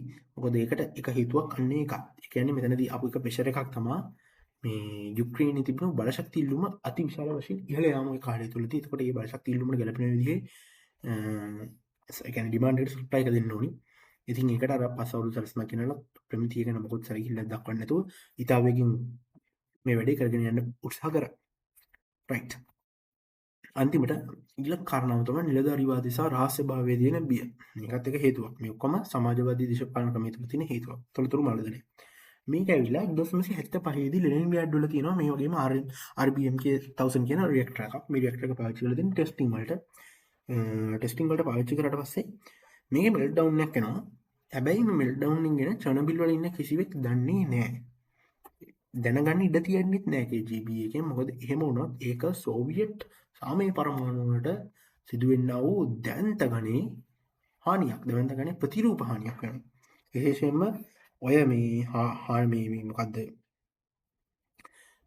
ලෙනින්ග්‍රෑඩ් වල වෙන අනතුරත් ඒ වගේම ධනරික්ත සංගුණිකය ගැන හොඳින් දැනගෙන හිටිය. ධනරික්ත සංගුණිකය කියන්නේ මේ RBMK 1000 රියැක්ටර්ස් වල තිබුණු ප්‍රශ්නයක්. ඒ කියන්නේ ඒකෙදි අපි මොඩරේටර්ස් පාවිච්චි කරනවානේ නියුට්‍රෝන අඩු කරන්න. නමුත් ධනරික්ත සංගුණිකයේදී වෙන්නේ කිසියම් අස්ථායී වෙලාවට. ඒ කියන්නේ රියැක්ටර් එකේ බලය අඩු වෙලා තියෙන අවස්ථාවකදී මොඩරේටර්ස් වල කාර්යය මේ නියුට්‍රෝන අඩු කරන එක නෙවෙයි නියුට්‍රෝන වැඩි කරන එක වෙනවා. එහෙම වුණොත් න්‍යෂ්ටික අනතුරකට හේතුවක් වෙනවා. මේ ධනරික්ත සංගුණකයේ මේකේ තියෙනවා කියන එක. ඒ අනතුරේ ප්‍රභවය තියෙනවා කියන එක හඳුන ගන්න 1976 86 දී මේ න්‍යෂ්ටික අනතුර වෙන්නේ. 1975 ලෙනින්ග්‍රෑඩ් වලදී හඳුන ගන්නවා. ඔය එෆින් ස්ලාවික් ඊට පස්සේ ඇලෙක්සැන්ඩර් වගේ මේ මොනවාද මේ සෝවියට් මේ අපි කියන සෝවියට් න්‍යෂ්ටික පරපුරේ දෙවන්ත චරිත ඒ කාලේදී ඒක අඳුන ගන්නවා. එයාලා ඒක දැන ගන්නවා. නමුත් KGB එක හයි කට්ටිය තීරණය කරනවා මේක එළියට දුන්නොත් ඒක සෝවියට් පරමාණුක බලශක්තියට වදින කැලලක් තියෙන කාරණා. නිලධාරීවාදයේද ඉස්සරහට එන එක නිසා ඒකත් නැති වෙලා යනවා. තොරතුරු මර්ධනයක් වෙනවා. ඊට අමතරව දේශපාලන දුරාවලිය හාබිය. චර්නොබිල් පාර්ලිමේන්තුවේ තිබ්බ කාම් එහෙමත් නැත්නම් හොඳ රස්සාවක් කරන්න පුළුවන් තරක් නෙමෙයි. ඉහළ තනතුරක් සහිත එක්කෙනාගේ පීඩනයකට යටත් වෙච්ච එක සාමාන්‍ය පීඩනයකුත් නෙවෙයි. දැවැන්ත පීඩනයකට යටත් වෙච්ච එහෙම නැත්නම් KGB එකේ ආණ්ඩුවේ මිලිටරි වල තියෙන දැවැන්ත පීඩනයකට යටත් වෙච්ච BN පාලනය වෙන ක්‍රමයක්. ඊට පස්සේ ඕවගේ ප්‍රසාද අහිමි වෙනවා. ඉහළ තනතුරු වලට යන්න බැරි වෙනවා. ඒ නිසා මේ පරීක්ෂණ නතර කරන්නවත් අනාරක්ෂිත පියවරල් ඉවත් කරන්නවත් එහෙම දේවල් වලට කතා කරන්නවත් කවුරුත් උතනදී යන්නේ නැහැ. ඊට පස්සේ මේ වගේම තවත් දෙයක් වෙනවා මේ සෝවියට් අනතුරේදී සෝවියට් අනතුර තව වැඩි වෙන එක සෝවියට් දේශමේ න්‍යෂ්ටිකරු චර්නොබිල් ව්‍යසනයේදී ඒක තමයි ජනතාවට තොරතුරු ලබා නොදීම. ඒකත් සමාජවාදී ක්‍රමයේ මේ සෝවියට් දේශයේ තිබුණු එක වැරද්දක්. පිපිරීමෙන් පස්සේ මහජනයාට මේක ගැන කිසිම දැනුවත් කිරීමක් සිදු කරන්නේ නැහැ. ඒක සිදු කරන්නේ පැය 36 ගියාට පස්සේ. ඒකත් සිද්ධ වෙන්නේ ඔය මේ චර්නොබිල් බලාගාරය පිපිරුණාට පස්සේ ඕකෙන් එනවනේ විකිරණශීලී අංශු සහිත දුමක් පිට වෙනවනේ මේ ගැටලුව හින්දා. ඔන්න ඕක වායු දාරත් එක්ක යනවා බටහිර යුරෝපයට. බටහිර යුරෝප කියන්නේ නේටෝ රටවල්. නේටෝ රටවල විශේෂයෙන්ම ස්වීඩනය ඩෙන්මාර්ක් වගේ රටවල් වල එයාලගේ එහෙ තියෙන න්‍යෂ්ටික බලාගාර න්‍යෂ්ටික පරීක්ෂණ මධ්‍යස්ථානවල ගගල් මාපකවල අගෙන් වැඩි වෙන්න පටන් ගන්න. ඒතර ඒ කට්ටිය බලවුවා මේක මොන ප්‍රශ්නද අපේ තියෙන මොකක් හරි න්‍යෂ්ටික බලාගාරයක කාන්දුවක්ද මොකක් හරි ප්‍රශ්නද යාලක් පැනික් වෙලා අන්තිමට තමයි කට්ටියට තේරුනේ මේක අපේ න්‍යෂ්ටික ගැටලුවක් නෙමෙයි මේක සෝවියට් දේශ ගැටලුවක් කියලා. ඒත් සෝවියට් දේශික පිළිගන්නේ නැහැ. පස්සේ ඇමරිකානු චන්ද්‍රිකා වලින් මේක ෆොටෝස් හැම අරගෙන ඒක නිවුස් එකක් විදිහට දෙන්න ගත්තට පස්සේ සෝවියට් දේශයට තවදුරටත් මේක හංගන් ඉන්න බැරි වෙනවා. ඒ අනුව ඉතින් පැය 36කට පස්සේ තමයි ප්‍රිප්‍යාට් වලින් මිනිස්සු ඉවත් කරන්න පටන් ගන්නෙ. එතකොට ඒ වෙනකොටත් ප්‍රිපෑට් වල හිටපු මිනිස්සුත් ප්‍රිපෑට් කියන්නේ ලොකු දුරකින් තිබෙන නගරයක් නෙවෙයි චනුවිල් බලාගාරේ නගරේනේ. ඉතින් ඒ නගරේ හිටපු ජනතාවත් විකරණ සංකූලතාවලට ලක් වෙන්න පටන් ගෙන තිබුණේ. ගොරබචෝව් මාධ්‍ය ඉස්සරහා කතා කරන්නේ දවස් 18කට පස්සේ. ඒතකොට ඔයාලා හිතන්නේ දැන් අර තමා විසින් තමාව රවටා ගැනීමේ මේ ප්‍රශ්නය සමාජවාදී මේ රටේ තුල තිබුණා. සෝවියට් දේශය තුල තිබුණා. ඒකත් මේ චනබිල් ව්‍යසනේ තව තවත් වැඩිවීමට හේතුවක්. ඒ වගේම ෆුඩ් සප්ලයි එක. මෙන්න මේකත් එක්ක අර විකරණශීලී සංස්ථානික ගිහිල්ලා ආහාර දැන් අපි හිතමු තනකොළ මත වදිනවා කියලා. තනකොළ කනවා ඒ ආශ්‍රිතව ඉන්න අරක් හරි සත්ත්ව ප්‍රජාව. ඊට පස්සේ ඒ සත්තුන්ගේ මස් ගන්නවා මිනිස්සු පරිපෝෂණය. ඒතර මස්වලක් තියෙන විකරණශීලී මූලද්‍රව්‍ය. ඒ නිසා මේකටත් ඒව ඉවත් කරන සීන් එකට ආවේ නෑ සෝවියට් දේශය. මොකද සෝවියට් දේශයට එහෙම දෙයක් කරොත් මේ ඔවුන්ගේ ආර්ථිකය විතරන්නේ ඔවුන්ගේ ආර්ථිකය කොහොමද කඩාපැලා තිබ්බේ 1986 වෙනකොට රටේ මොනවාද ආහාර දෙන්න බැරි තත්ත්වයක් ඇවිල්ලා තිබුණේ. ඒ වගේ වෙලාවක අර වගේ දැවෙන්ත ආහාර දුක ඉවත් කරොත් ඒක තවත් ප්‍රශ්නයක් වෙනවා. ඉතින් ඒ ප්‍රශ්නේ අහන්න පිට රටකින් ආධාර ඉල්ලනවා. නෑ එහෙම දේවල් කරන්නේ නෑ. මොකද සෝවියට් දේශයට යාලගේ ප්‍රයිඩ් එක තියාගන්න ඕනේ. ඒකට කරේ 10ට 1 අනුපාතයට සෝරි 1ට 10 අනුපාතයකට නරක ආහාර එහෙම නැත්නම් දූෂිත ආහාර වලට හොඳ ආහාර මිශ්‍ර කරලා දුන්නා. ඒක තමයි කට්ටිය කරපු වැඩේ.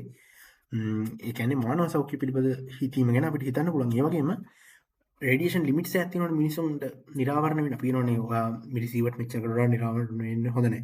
බලාගාරික වැඩ කරන කෙනා මෙච්චර කරලා නිරාවරණ හොඳ නැහැ කියලා. ඒ ලිමිට් එක උඩට දැම්මා. ලිමිට් එක සෞඛ්‍ය අමාත්‍යාංශ මගින් උඩට දැම්මා. මිනිසුන්ට දැන් පුළුවන් මේ වගේ ප්‍රමාණයක් නිරාවරණ වෙන්න ගැටලුවක් ඇති වෙන්නේ නැහැ කියලා. ඇත්තටම ගැටලුවක් ඇති වෙනවා. නමුත් ලිමිට් එක උඩට දාලා අර මිනිසුන්ව තමාව විසින් තමාව රවට්ටා ගැනීමක් කරගත්තා. රයිට්. දැන් අපි නෙක්ස්ට් එක බලාගන්න තුරත් සෝවියට් දේශය වෙච්ච කතාවත් ඊට පස්සේ සමාජවාදී නිසා මේකට ආපු ප්‍රශ්න ටිකත් කතා කරලා දැන් අපි මේකේ අවසාන කොටසට එන්න යන්නේ ධනවාදී රටක් වුණා නම් මොකද්ද එක්සත් සෝවියට් සමාජවාදී සමූහාණ්ඩුව ඒ කියන්නේ එක්සත් සෝවියට් ධනවාදී සමූහාණ්ඩුවක් වුණා නම් මේ ප්‍රශ්නේ විසඳන්න පුළුවන් මේක වෙන්නේ නැද්ද කියන එක තමයි අපි එන්නේ. අපි මුලින්ම බලමු විද්‍යාඥයෝ දෙන්නෙක් එහෙම නැත්නම් මේ අපි කියන විදිහට බහුශ්‍රතියන්ගේ දෙන්නෙක්ගේ අදහසක්. සර්කි බ්ලෝකි කියන විද්‍යාඥයා කියන දේ තමයි චනබිලියන ඒකාධිපති පද්ධතියක ඍජු හා නොවැළක්විය හැකි නිෂ්පාදනයක් දෙඩි තොරතුරු පාලනය හා ප්‍රජාතන්ත්‍ර වගවීම් නොමැතිකම ව්‍යසනයට මුල් වුණා. චනබිල් කියන්නේ ඒකාධිපති පද්ධතියක් නිසාම ඇතිවෙච්ච ව්‍යසනයක් තමයි කියන එක තමයි ඔහු කියන්නේ. ඒ ව්‍යසනේ මේ මොනවාද මේව නොවුණා නම් මේක වෙන්නේ නැහැ කියන එක. ඊට පස්සේ සොන්ඩා ෂ්මිඩ් කියන ඒ අදහස් දක්වන්නේ මේක හුදෙක්ක දක්ෂතාවයක් පමණක් නෙවෙයි. ඔව්. ඒ කියන්නේ යා කියන වෙන තර්කයක්. දෝෂ සහිත දෘෂ්ටිවාදාත්මක හා සාර ආර්ථික රාමුවක් තුළ ඉංජිනේරුවන් විසින් ගන්න ලැබූ තාර්කික තේරීම් වල අවසන් ප්‍රතිඵලය. අන්න එක පොයින්ට් එකක් කියනවා. කියන්නේ ඉංජිනේරුව බැලුවා RBM රියැක්ටර්ස් තියෙනවා, අනික රියැක්ටර්ස් තියෙනවා. සෝවියට් දේශය කියන්නේ ඒ වෙනකොට ආර්ථිකමය වශයෙන් දෙවන්ද ගැටලුවකට ලක් වෙලා තියෙන රටක්. සහ එහෙම නැත්නම් අපිට කරන්න දෙයක් නැහැ. සහ ඉල්ලුමකුත් තියෙනවා. ඩිමාන්ඩ් එකක් තියෙනවා. අපිට ඩිමාන්ඩ් එකට සප්ලයි එක දෙන්නත් ඕනේ. මිනිස්සු කොල්වර තියන්නත් බෑ. මේ එහෙම මිනිස්සු කොළවල නොතිය ආරක්ෂා ගැන ලොකුවට හිතලා දැවැන්ත විදියට මේ වියදම් කරන්නත් බෑ රටට සල්ලි නැහැ. ඒ හින්දා ඉතින් අර අපි කියන්නේ ඉතින් හිතලා ගත්ත තාර්කික තේරීම් වල අවසාන ප්‍රතිඵල ඉංජිනේරු RBMK 1000 එක රියැක්ටර් එක තෝරගත්තේ මිනිස්සු මරන්න ඕනි හවු බොපුරවන්න ඕනි කියන චේතනාවෙන් නෙවෙයි. එයාලක තෝරගත්තේ ඒ වෙලාවේ රටේ ආර්ථිකයට ලොකුවට දරන්න බෑ. රටේ දේශපාලනික ප්‍රශ්නක් තියෙනවා. ඔව් හරි. ඒත් හරි සමාජ ප්‍රශ්නක් තියෙනවා. ඊට අමතරව මිනිස්සු කඩුවල තියන්නත් බෑ. මොකක් හරි කරන්න ඕනි. මොකක් හරි කරන්න ඕනි. ඒකට RBM ක 1000 එක තෝරගත්තා. ඉතින් තාර්කිකව එන පිළිතුරු තමයි තෝරගන්න කියලා ඒක. අන්න එහෙම එකක් තමයි යා කියන්නේ. දැන් අපි බලමු ධනේශ්වර ප්‍රතිවිරුද්ධ. එහෙම නැත්නම් සෝවියට් දේශයේ ධනවාදී රටක් වුණා නම් RBMK 1000 රියැක්ටර්ස් ප්‍රමාණය බිඳුවක්. ඒක හරි. ඒක එහෙම වෙන්න ඕනි. මොකද සෝවියට් දේශයේ ධනේශ්වර රටක් වුණා නම් මෙතනදී තව හේතු දෙකක් එනවා. ලාභය ගැන හිතනවා තමයි. ඒ වගේම රක්ෂණ සමාගම් කියලා එකක් එනවා. රක්ෂණ සමාගම් කැමති වෙන්නේ ධනරික්ත සංගුණකයක් සහිතව කිසිම ආරක්ෂිත පියවරක් නැති ද්විතීක ව්‍යුහයකුත් නැති මේ අර ද්විතීක බහලුමකුත් නැති නිකන් එළින ව්‍යුහයක් විතරක් තියෙන මේ න්‍යෂ්ටික බලාගාරයකට රක්ෂණයක් දෙන්න. අර පොඩි මෙතනත් එනවා දැන් සෝවියට් දේශේ නම් අපි කියනවනේ අර මොනවාද අඳුරු අතක් තියෙනවනේ වැඩි කරගෙන යන්න බලපෑම් කරන අය වගේ මෙතනත් තියෙනවා නොපෙනෙන හස්තයක්. ඒවිල්ලා රක්ෂණ සමාගම් ටික. රක්ෂණ සමාගම් කවදාවත් රක්ෂණය කරන්නේ ඒ වගේ එකක්. මොකද ඔවුන් රිස්ක් එකක් ඒක. ඒතකොට රක්ෂණයක් නැති බලාගාරයක් හදන්න මිනිස්සු ඉඩ දෙන්නේ නැහැ. ආණ්ඩුව ඉඩ දෙන්නේ නැහැ. එතකොට එතන ප්‍රශ්නයක් තියෙනවා රක්ෂණයක් නැත්තේ කියලා අහනවනේ. අන්න එහෙමනම් ඒ වගේම ඔය ස්වාධීන නියාමන ආයතන තියෙන්නේ අපි දැන් බටහිර පැත්තට ගත්තොත් යාළුවෝ තියෙනවනේ අපි හිතුව NGO තියෙනවා විවිධ මේ හිමු NRC එක වගේ ආයතන තියෙනවා. ඒ වගේ ආයතන වලින් බලන්න ගන්නවනේ. මේ කියන්නේ මේ කට්ටියට රක්ෂණයකුත් නැහැ. මෙතන ප්‍රශ්නයක් තියෙනවා කියන එක අන්න ඒකෙන් වැරදි එළියට එන්න ගන්නවා. දැන් ඔය අපි හිතමුකෝ ලෙනින්ග්‍රෑඩ් වල වෙච්ච සිද්ධිය ලෙනින්ග්‍රෑඩ් මේ සෝවියට් දේශයේ ධනවාදී රටක් වෙලා තියෙනකොට ලෙනින්ග්‍රෑඩ් වල වුණා කියලා. හරි ගැහුවා කියන්නේ කොහොම හරි. ඒත් ගවේෂණාත්මක මාධ්‍යවේදී ඕක කවදා හරි හොයා ගන්නවා.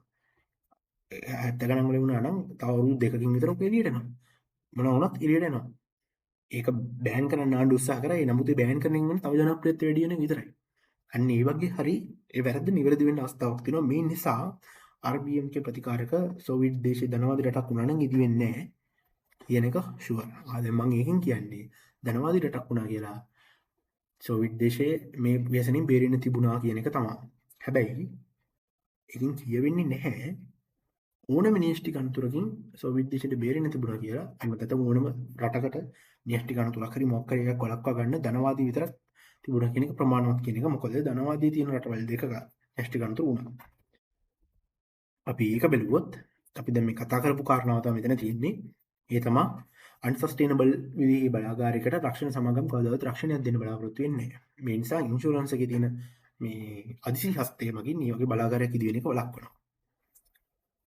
නමුත් ඒ වගේම රෙගියුලේෂන් ආයතන වලිමුත් ඒක නවත්තනවා. ඒ වගේම මිනිස්සු කතා කරන්න ගන්නවා පෞද්ගලික ආයතන ගවේෂණාත්මක මාධ්‍යවේදී ආයතන කෑ ගහනවා. ඒත් එක්ක නඩුවට එන්න පුළුවන් ප්‍රශ්න ගොඩක් එනවා. හැබැයි ධනවාදී රටක වුණත් මේ ව්‍යසනය වෙන්න පුළුවන් වෙනත් ආකාරයකට. හොඳම උදාහරණයක් තමයි ෆුකුෂිමා බලාගාරය. ෆුකුෂිමා බලාගාරයේ න්‍යෂ්ටික අනතුරු සිද්ධ වෙන්නේ 2011 දී. මාර්තු 11 වෙනිදා සුනාමියෙන් පස්සේ ඇතිවෙච්ච බලාගාර ව්‍යසනයේ ඒක තිබෙ රියැක්ටර්ස් තුනක ගැටලුව ඇති වුණා. ඊට අමතරව හයිජන් පිපිරීමකුත් වුණා. මෙතනදී ධනවාදී ප්‍රශ්න ටිකක් ඇවිල්ලා තිනවා මේ න්‍යෂ්ටික අනතුරු වළක්වන්න බැරි වෙච්ච. සමාජවාදී විදිහට ගැලවුවොත් අපි චනොබිල් වලට ආවොත් රාජ්‍යයේ තිබ්බ මතවාද කෝටා ක්‍රමය අර ගිගාටෝමේ න්‍යායක ඊට පස්සේ කිසිම ප්‍රගතියක් නැතිකම අන්න ඒ ටික ප්‍රශ්න විදිහට තිබුණා. හැබැයි ධනවාදී ප්‍රශ්නේ පැත්තටිකුත් තියෙනවා. ඒ ත්‍රිමයිල් වල වෙච්ච අනතුරේදී ඇමරිකා ත්‍රිමයිල් වලදී වෙච්ච අනතුරේදී අනතුර ප්‍රධාන හේතුවක් තමයි මේ අර අපි කියනවනේ කන්ට්‍රෝල් පැනල් එකක් තියෙනවනේ. ඒ ඉංජිනේරුවන්ට පාලනය කරන්න ඉතන වැඩ කරන අයට. අන්නේ පැනල් එක මේ ලාභය උදෙසා අඩු ක්වොලිටිය හදලා තිබ්බ එක. ලාභය උදෙසා පිරිවැක් අඩු කර ගැනීම සඳහා. අන්න ඒකෙන් මේ අර තිබ්බ පීඩන කපාට වල ගැන වැරදි තොරතුරක් තමයි අරගත්තේ එතන වැඩ කරපු අය. මෙන්න මේ මානව දෝෂයයි අර මේ මොනවාද පැනල් එකේ තිබ්බ හැමතැනම මේ නිර්මාණ දෝෂයත් එක්ක තමා ත්‍රිමයිල් අනතුර වෙන්නේ. නමුත් ත්‍රිමයිල් වල තිබ්බා රක්ෂණ සමාගම් රක්ෂණය කරන්නේ අර ද්විතීයික බහලුම තිබ්බොත් විතරයිනේ. මේ නිසා විකර්ණශීලී ද්‍රව්‍ය එළියට ආවේ නැහැ. ඩොලර් බිලියන් ගණනක ආර්ථික මෙහානික් විතරයි වුනේ. සහ රෙපියුටේෂන් එකට පොඩි ප්‍රශ්නයක් ආවා ඇමරිකාවේ මේ න්‍යෂ්ටික ශක්තිය පිළිබඳ. නමුත් අර අපි කියන විදිහ ආර්ථික සෞඛ්‍යම හා දැවෙන්තම හානියක් උනේ නැහැ. කිසියම් ආකාරයකට අඩු වුණා. නමුත් ධනවාදී රටක් වුණා කියලා ධනවාදී නිසා න්‍යෂ්ටික අනතුරක් නැති වුණේ නැහැ. ධනවාදී ඇති කරන්නව ධනවාදී ගැටලු ටික තියෙන්නේ. අන්නේ ගැටලු ටික හේතු වුණා. දැන් අපි මෙහි පැත්තේ බැලුවොත් මේ මොනවාද ජපානයේ පැත්තේ බැලුවොත් ජපානය කියන්නේ ලෝකේ කාර්යක්ෂමතාව උපරිම රට. එහෙම රටකත් ඒ වගේ අනතුරක් වුණානේ. ඒක ගොඩක් සුනාමි නිසා සිද්ධ වෙච්ච අනතුරක් කියලා. අපි අතු පිටින් බැලුවට පේනුනට ඒකටත් එතනත් අපිට නොපෙනෙන හේතු ටිකක් තියෙනවා. ඒ තමයි අපි ගත්තොත් TEPCO කියන සමාගම එහෙමත් නැත්නම් ටෙප්කෝ එක තමයි ජපානයේ ඒ සම්මේ ෆුකුෂිමා බලාගාරය පාලනය කරමින් තිබුණේ. ඒගොල්ලෝ විශේෂයෙන්ම වියදම අඩු කර ගැනීම සඳහා සුනාමි වලට ආරක්ෂිතව ඉදිකරන ඒ ආරක්ෂිත ව්‍යුහයන් ඉදිකරන්න ප්‍රමාද කරලා තියෙනවා. එතකොට සුනාමි ආවා එයින් අනතුරු වුණා. ඇයි අනතුරු වුනේ? ආරක්ෂිත ව්‍යුහයන් ඉදිකරලා නැති වෙච්ච හින්දා. ඇයි ආරක්ෂිත ව්‍යුහයන් ඉදිකරේ නැත්තේ? ලාභය උදෙසා. අන්න ධනවාදී ප්‍රශ්න ටිකක් නිසා න්‍යෂ්ටික අනතුරු වෙන්න පුළුවන්. ඒ වගේම ඒකත් එක හේතුවක්. ඊට අමතරව මෙහි තියෙනවානේ ජපානයේ තියෙනවා සිස්ටම් එකක්. ඒ තමයි අමුකදරාර කියන සිස්ටම් එක. මේකෙදි වෙන්නේ අපි හිතමු ඒක දැන් ඔයා හිතන්න ආණ්ඩුවේ න්‍යෂ්ටික ව්‍යාපෘති සම්බන්ධ ප්‍රධානීන් එහෙමත් නැත්නම් අපි හිතමු ආණ්ඩුවේ හමුදා පිළිබඳ ප්‍රධානීන් නොම එකක ඉන්නවනේ. අන්න ඒ අයට විශ්‍රාම ගියට පස්සේ එයාලා අදාළ ෆීල්ඩ් එකේ ආයතනවල විදායක තනතුරු ගැනීමේ අවස්ථාවක් තියෙනවා. ඒ විදායක තනතුරු ගැනීම ඒකට කියන්නේ ඔය සිංහල දරුවන මේකේ ස්වර්ගින් බැසීම ස්වර්ගින් වැඩම කිරීම වගේ අර්ථයක්. මේ ඒකත් එක්ක නිලධාරීවාදී ඔක ඇතුළට එන තත්ත්වයක් තියෙනවා. අන්න ඒකත් එක්ක හේතුවක් ෆුකුෂිමා බලාගාරය වෙච්ච න්‍යෂ්ටික අර්බුදයට. එතකොට මෙතන තියෙන්නේ මේ ඉන්ෆෝග්‍රැෆික් එකෙන් පෙන්නලා තියෙන්නේ මම කිව්ව විදිහට 3 මයිල් අනතුරක 1979 දී ඒක උනේ කොස් කටින් වලට කරපු ක්‍රමවේද නිසා අන්තිමට අප් ගැටලුව නිසා ඊට පස්සේ ෆුකුෂිමා වල ආපු ප්‍රශ්නේ උනේ ටෙප්කෝ එකේ තිබුණු ප්‍රොෆිට් ප්‍රශ්නේ ඊට පස්සේ මම අර කියපු විදිහට අර මේ අමුකුදලාර කියන සිස්ටම් එක නිසා අර නිලධාරීවාදයේ කිසියම් මේවා ටිකකුත් ආපු එක ඊට පස්සේ අපි චනබිල් බල්ට ගත්තොත් සමාජවාදී ගැටලු ටිකයි ආණ්ඩුවේ ගැටලු ටිකයි ඒ ගැටලු ටිකයි ඊට පස්සේ ඔය ප්‍රොජෙක්ට් එක කියන්නේ ඔක වෙන්නේ අප්‍රේල් 26 නේ මැයි එක තමයි මේ දිනේ තියෙන්නේ ඒ අතර මැයි එක මේ දිනේ තියෙනකොට මේ ඒ වෙනුවෙන් අර ප්‍රොඩක්ෂන් එක වැඩි කරන්න ඕන නිසා බලාගාර කොහොම හරි පවත්වාගෙන යන්න ඕන රෑ 10 වෙනකම් ආරක්ෂිත පරීක්ෂණ වලට ඉඩ දෙන්න බෑ කියන සිස්ටම් එකක් අන්න එහෙම ගොඩක් ප්‍රශ්න තිබුණා ඒ නිසා නුපුහුණු කාර්ය මණ්ඩලයක් තමයි මේ පරීක්ෂණය කරේ අන්න එහෙම ප්‍රශ්න ගොඩක් ආවා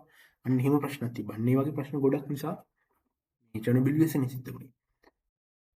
අන්න එහෙම ගැටලු ගණනාවක් නිසා සිදුවිච්ච මේ මොනවාද සෝවියට් දේශයේ සිදුවිච්ච මේ චර්නොබිල් අනතුර සමාජවාදී රටක් නොවුනා නම් තිබුණා වළක්වා ගන්න. හැබැයි සමාජවාදී නැතුව එක ධනවාදී රටක් වුණු පළියට අපිට කියන්න බෑ අපිට නිකන් අර ගැරන්ටි එකක් දෙන්න බෑ න්‍යෂ්ටික අනතුරු වෙන්නේ නැහැ කියන එක.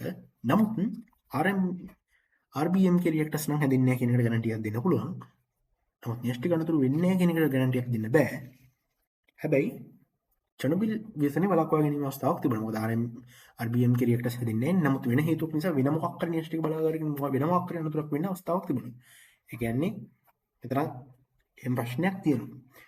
දැන් අපි යන්නේ මේ චාල්ස් ප්‍රෝ කියන දාර්ශනිකයාගේ දාර්ශනික අදහසට. ඔහු කියනවා වැදගත් අදහසක්. ඔහු කියනවා පැරඩොක්ස් එකක්. ඒ තමයි අතිශය සංකීර්ණ හා දැඩි ලෙස බෙදෙන පද්ධතිවල අනුතර නොවිය හැකිය. ධනවාදී හෝ සමාජවාදී හෝ කොමන දේශපාලන ක්‍රමයක්වත් න්‍යෂ්ටික තාක්ෂණයේ ඇති සංකීර්ණත්වය මගින් ආවේනික අඩු කර නොහැකි අවදානම නිරන්තරයෙන් නිර්මාණය කරයි. ඔව් හරි. අපි බලමු. ඒ කියන්නේ මේ ඔයා හිතන්න සංකීර්ණ හයිරික් සිස්ටම් තියෙනවා කියලා. අන්න ඒ වගේ සිස්ටම් එකක වෙන ප්‍රොසෙස් එකක් අපි හිතන වේගයට වඩා කියන්නේ මානවය හිතන වේගයකට වඩා මානව ක්‍රියා කරන කාල සීමාවට වඩා අධික වේගෙන් සිද්ධ වෙන්න පුළුවන්.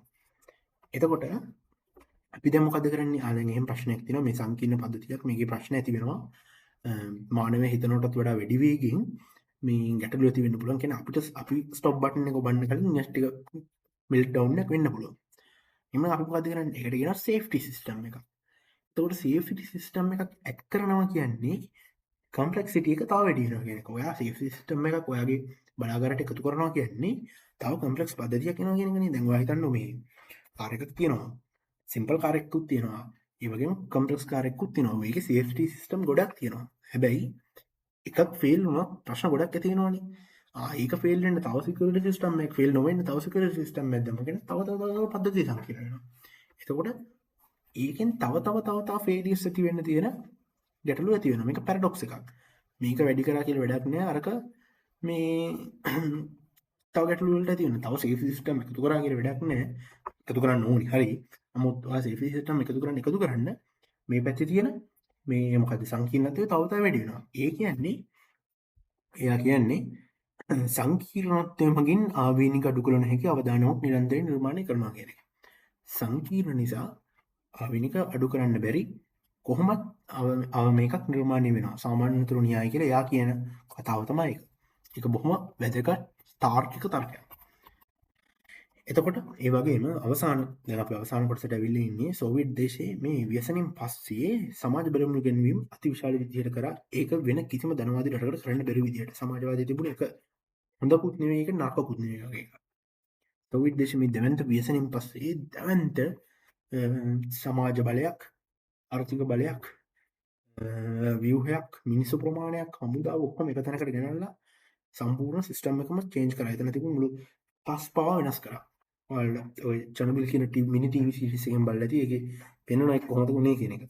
එතකොට ඒ වගේ ගුණගේ වීඩියෝස් තියන එක එතන එක පෙන්න්නනවා ඒගැන කොච්චර කැපසිටියකින් කොච්චර කැපසිටි එකක් තිනක සමාජවදී රටකට වියසනයක් වුණට පස වියසන ප්‍රචාරක්කන්න එහෙම පච්චාර දක්වන්න ධනවාදී රටකට බෑ එහෙම ධනවාදී රටක මේ නෙෂ්ටි අනතුරක් වෙච්ච තැනට මිලියන ගණක් මිනිස්සු යවලා සුද්ද පවිත්‍ර කරනකොට කොච්චර ලීගල් ප්‍රශ්න ගොඩක් ඒද ඔච්චර සමාජ ප්‍රශ්න ගොඩක් ඒද ඒ වගේ ප්‍රශ්න ගොඩක් ආවේ නෑ මේ මොකේද ධනවාදයට ඒක ප්‍රශ්න ගොඩක් එනවා නමුත් සමාජවාදී රටක් වෙච්ච සොවියට් දේශයේ වගේ ප්‍රශ්න ගොඩක් ආවේ නෑ ඒ වගේ ප්‍රශ්න ඉන්න අවස්ථාවක් තිබුණේ නෑ ඒ වගේ අවස්ථාවක් ප්‍රශ්න එන්න ඉඩක් දීලා තිබුණේ නෑ අන්න එහෙම මේ ලොකු කැපැසිටි එකක් ගේන්න පුළුවන් ඒතකොට ඒක හොඳත් නෑ ඒක නරකත් නෑ මොකද හොඳ මොකද්ද මේ න්‍යෂ්ටික චනබිල් න්‍යෂ්ටික අනතුරේ අපි හිතමු පරිමාණය 100යි කියලා විච්ච වෙලාවේ ඒක 100ට මේ 50කින් 60කින් අඩු කරගත්තා. ඉතා අඩු කාලෙකින්. නමුත් පොකිෂම බලාගාරය එහෙම අඩු කරන්න ඒ නිෂ්ඨ කන්තුර නිසා මොනවා හරි වුණා නම් ඒක අඩු කරන්න ගිය කාලේ අර කාලයට අපිට අතිවිශාල වශයෙන් වැඩි. මොකද ඒකට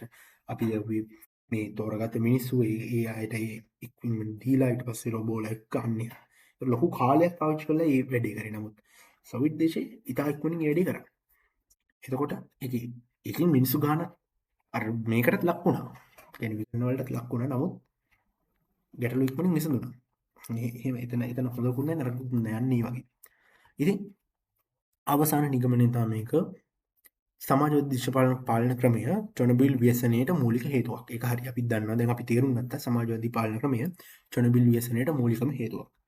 හැබැයි එහෙමයි කියලා ධනවාදී වුණොත් ධනවාදී රටක් වුණා නම් න්‍යෂ්ටික බලයේ ආවිනික සංකීර්ණව ධනම් සම්පූර්ණයෙන්ම පාලනය කරන්න හැකි වෙන්නේ නැහැ. අපි ප්‍රශ්නේ උනේ අපි අහපු ප්‍රශ්නේ තමාද සෝවියට් දේශයේ සමාජවාදී රටක් විදිහට තිබුණේ සෝවියට් දේශයේ සමාජවාදී නොවුණා නම් මේ අපිට න්‍යෂ්ටික මේ අනතුරු වළක්වා ගන්න පුළුවන් වුණාද? පුළුවන්ද? සරලම උත්තරේ තමයි චර්නෝබිල් න්‍යෂ්ටික අනතුර නම් වළක්වා ගන්න හැකි වෙන්න තිබුණා. RBMK රියැක්ටර්ස් බිඳුවක් වෙන්න තිබුණා. නමුත් සියලු න්‍යෂ්ටික අනතුරු සෝවියට් දේශයේ මගින් නැති වේවි කියලා අපිට නිගමනය කරන්න බෑ. මොකද ධනවාදී රටක වුණා න්‍යෂ්ටික බලයට අදාළ ආවිනික සංකීර්ණ අවදානම් තියෙනවා. එයාලගේ තියෙන ධනවාදී ප්‍රශ්න ටිකකුත් උතන් එන්න පුළුවන්.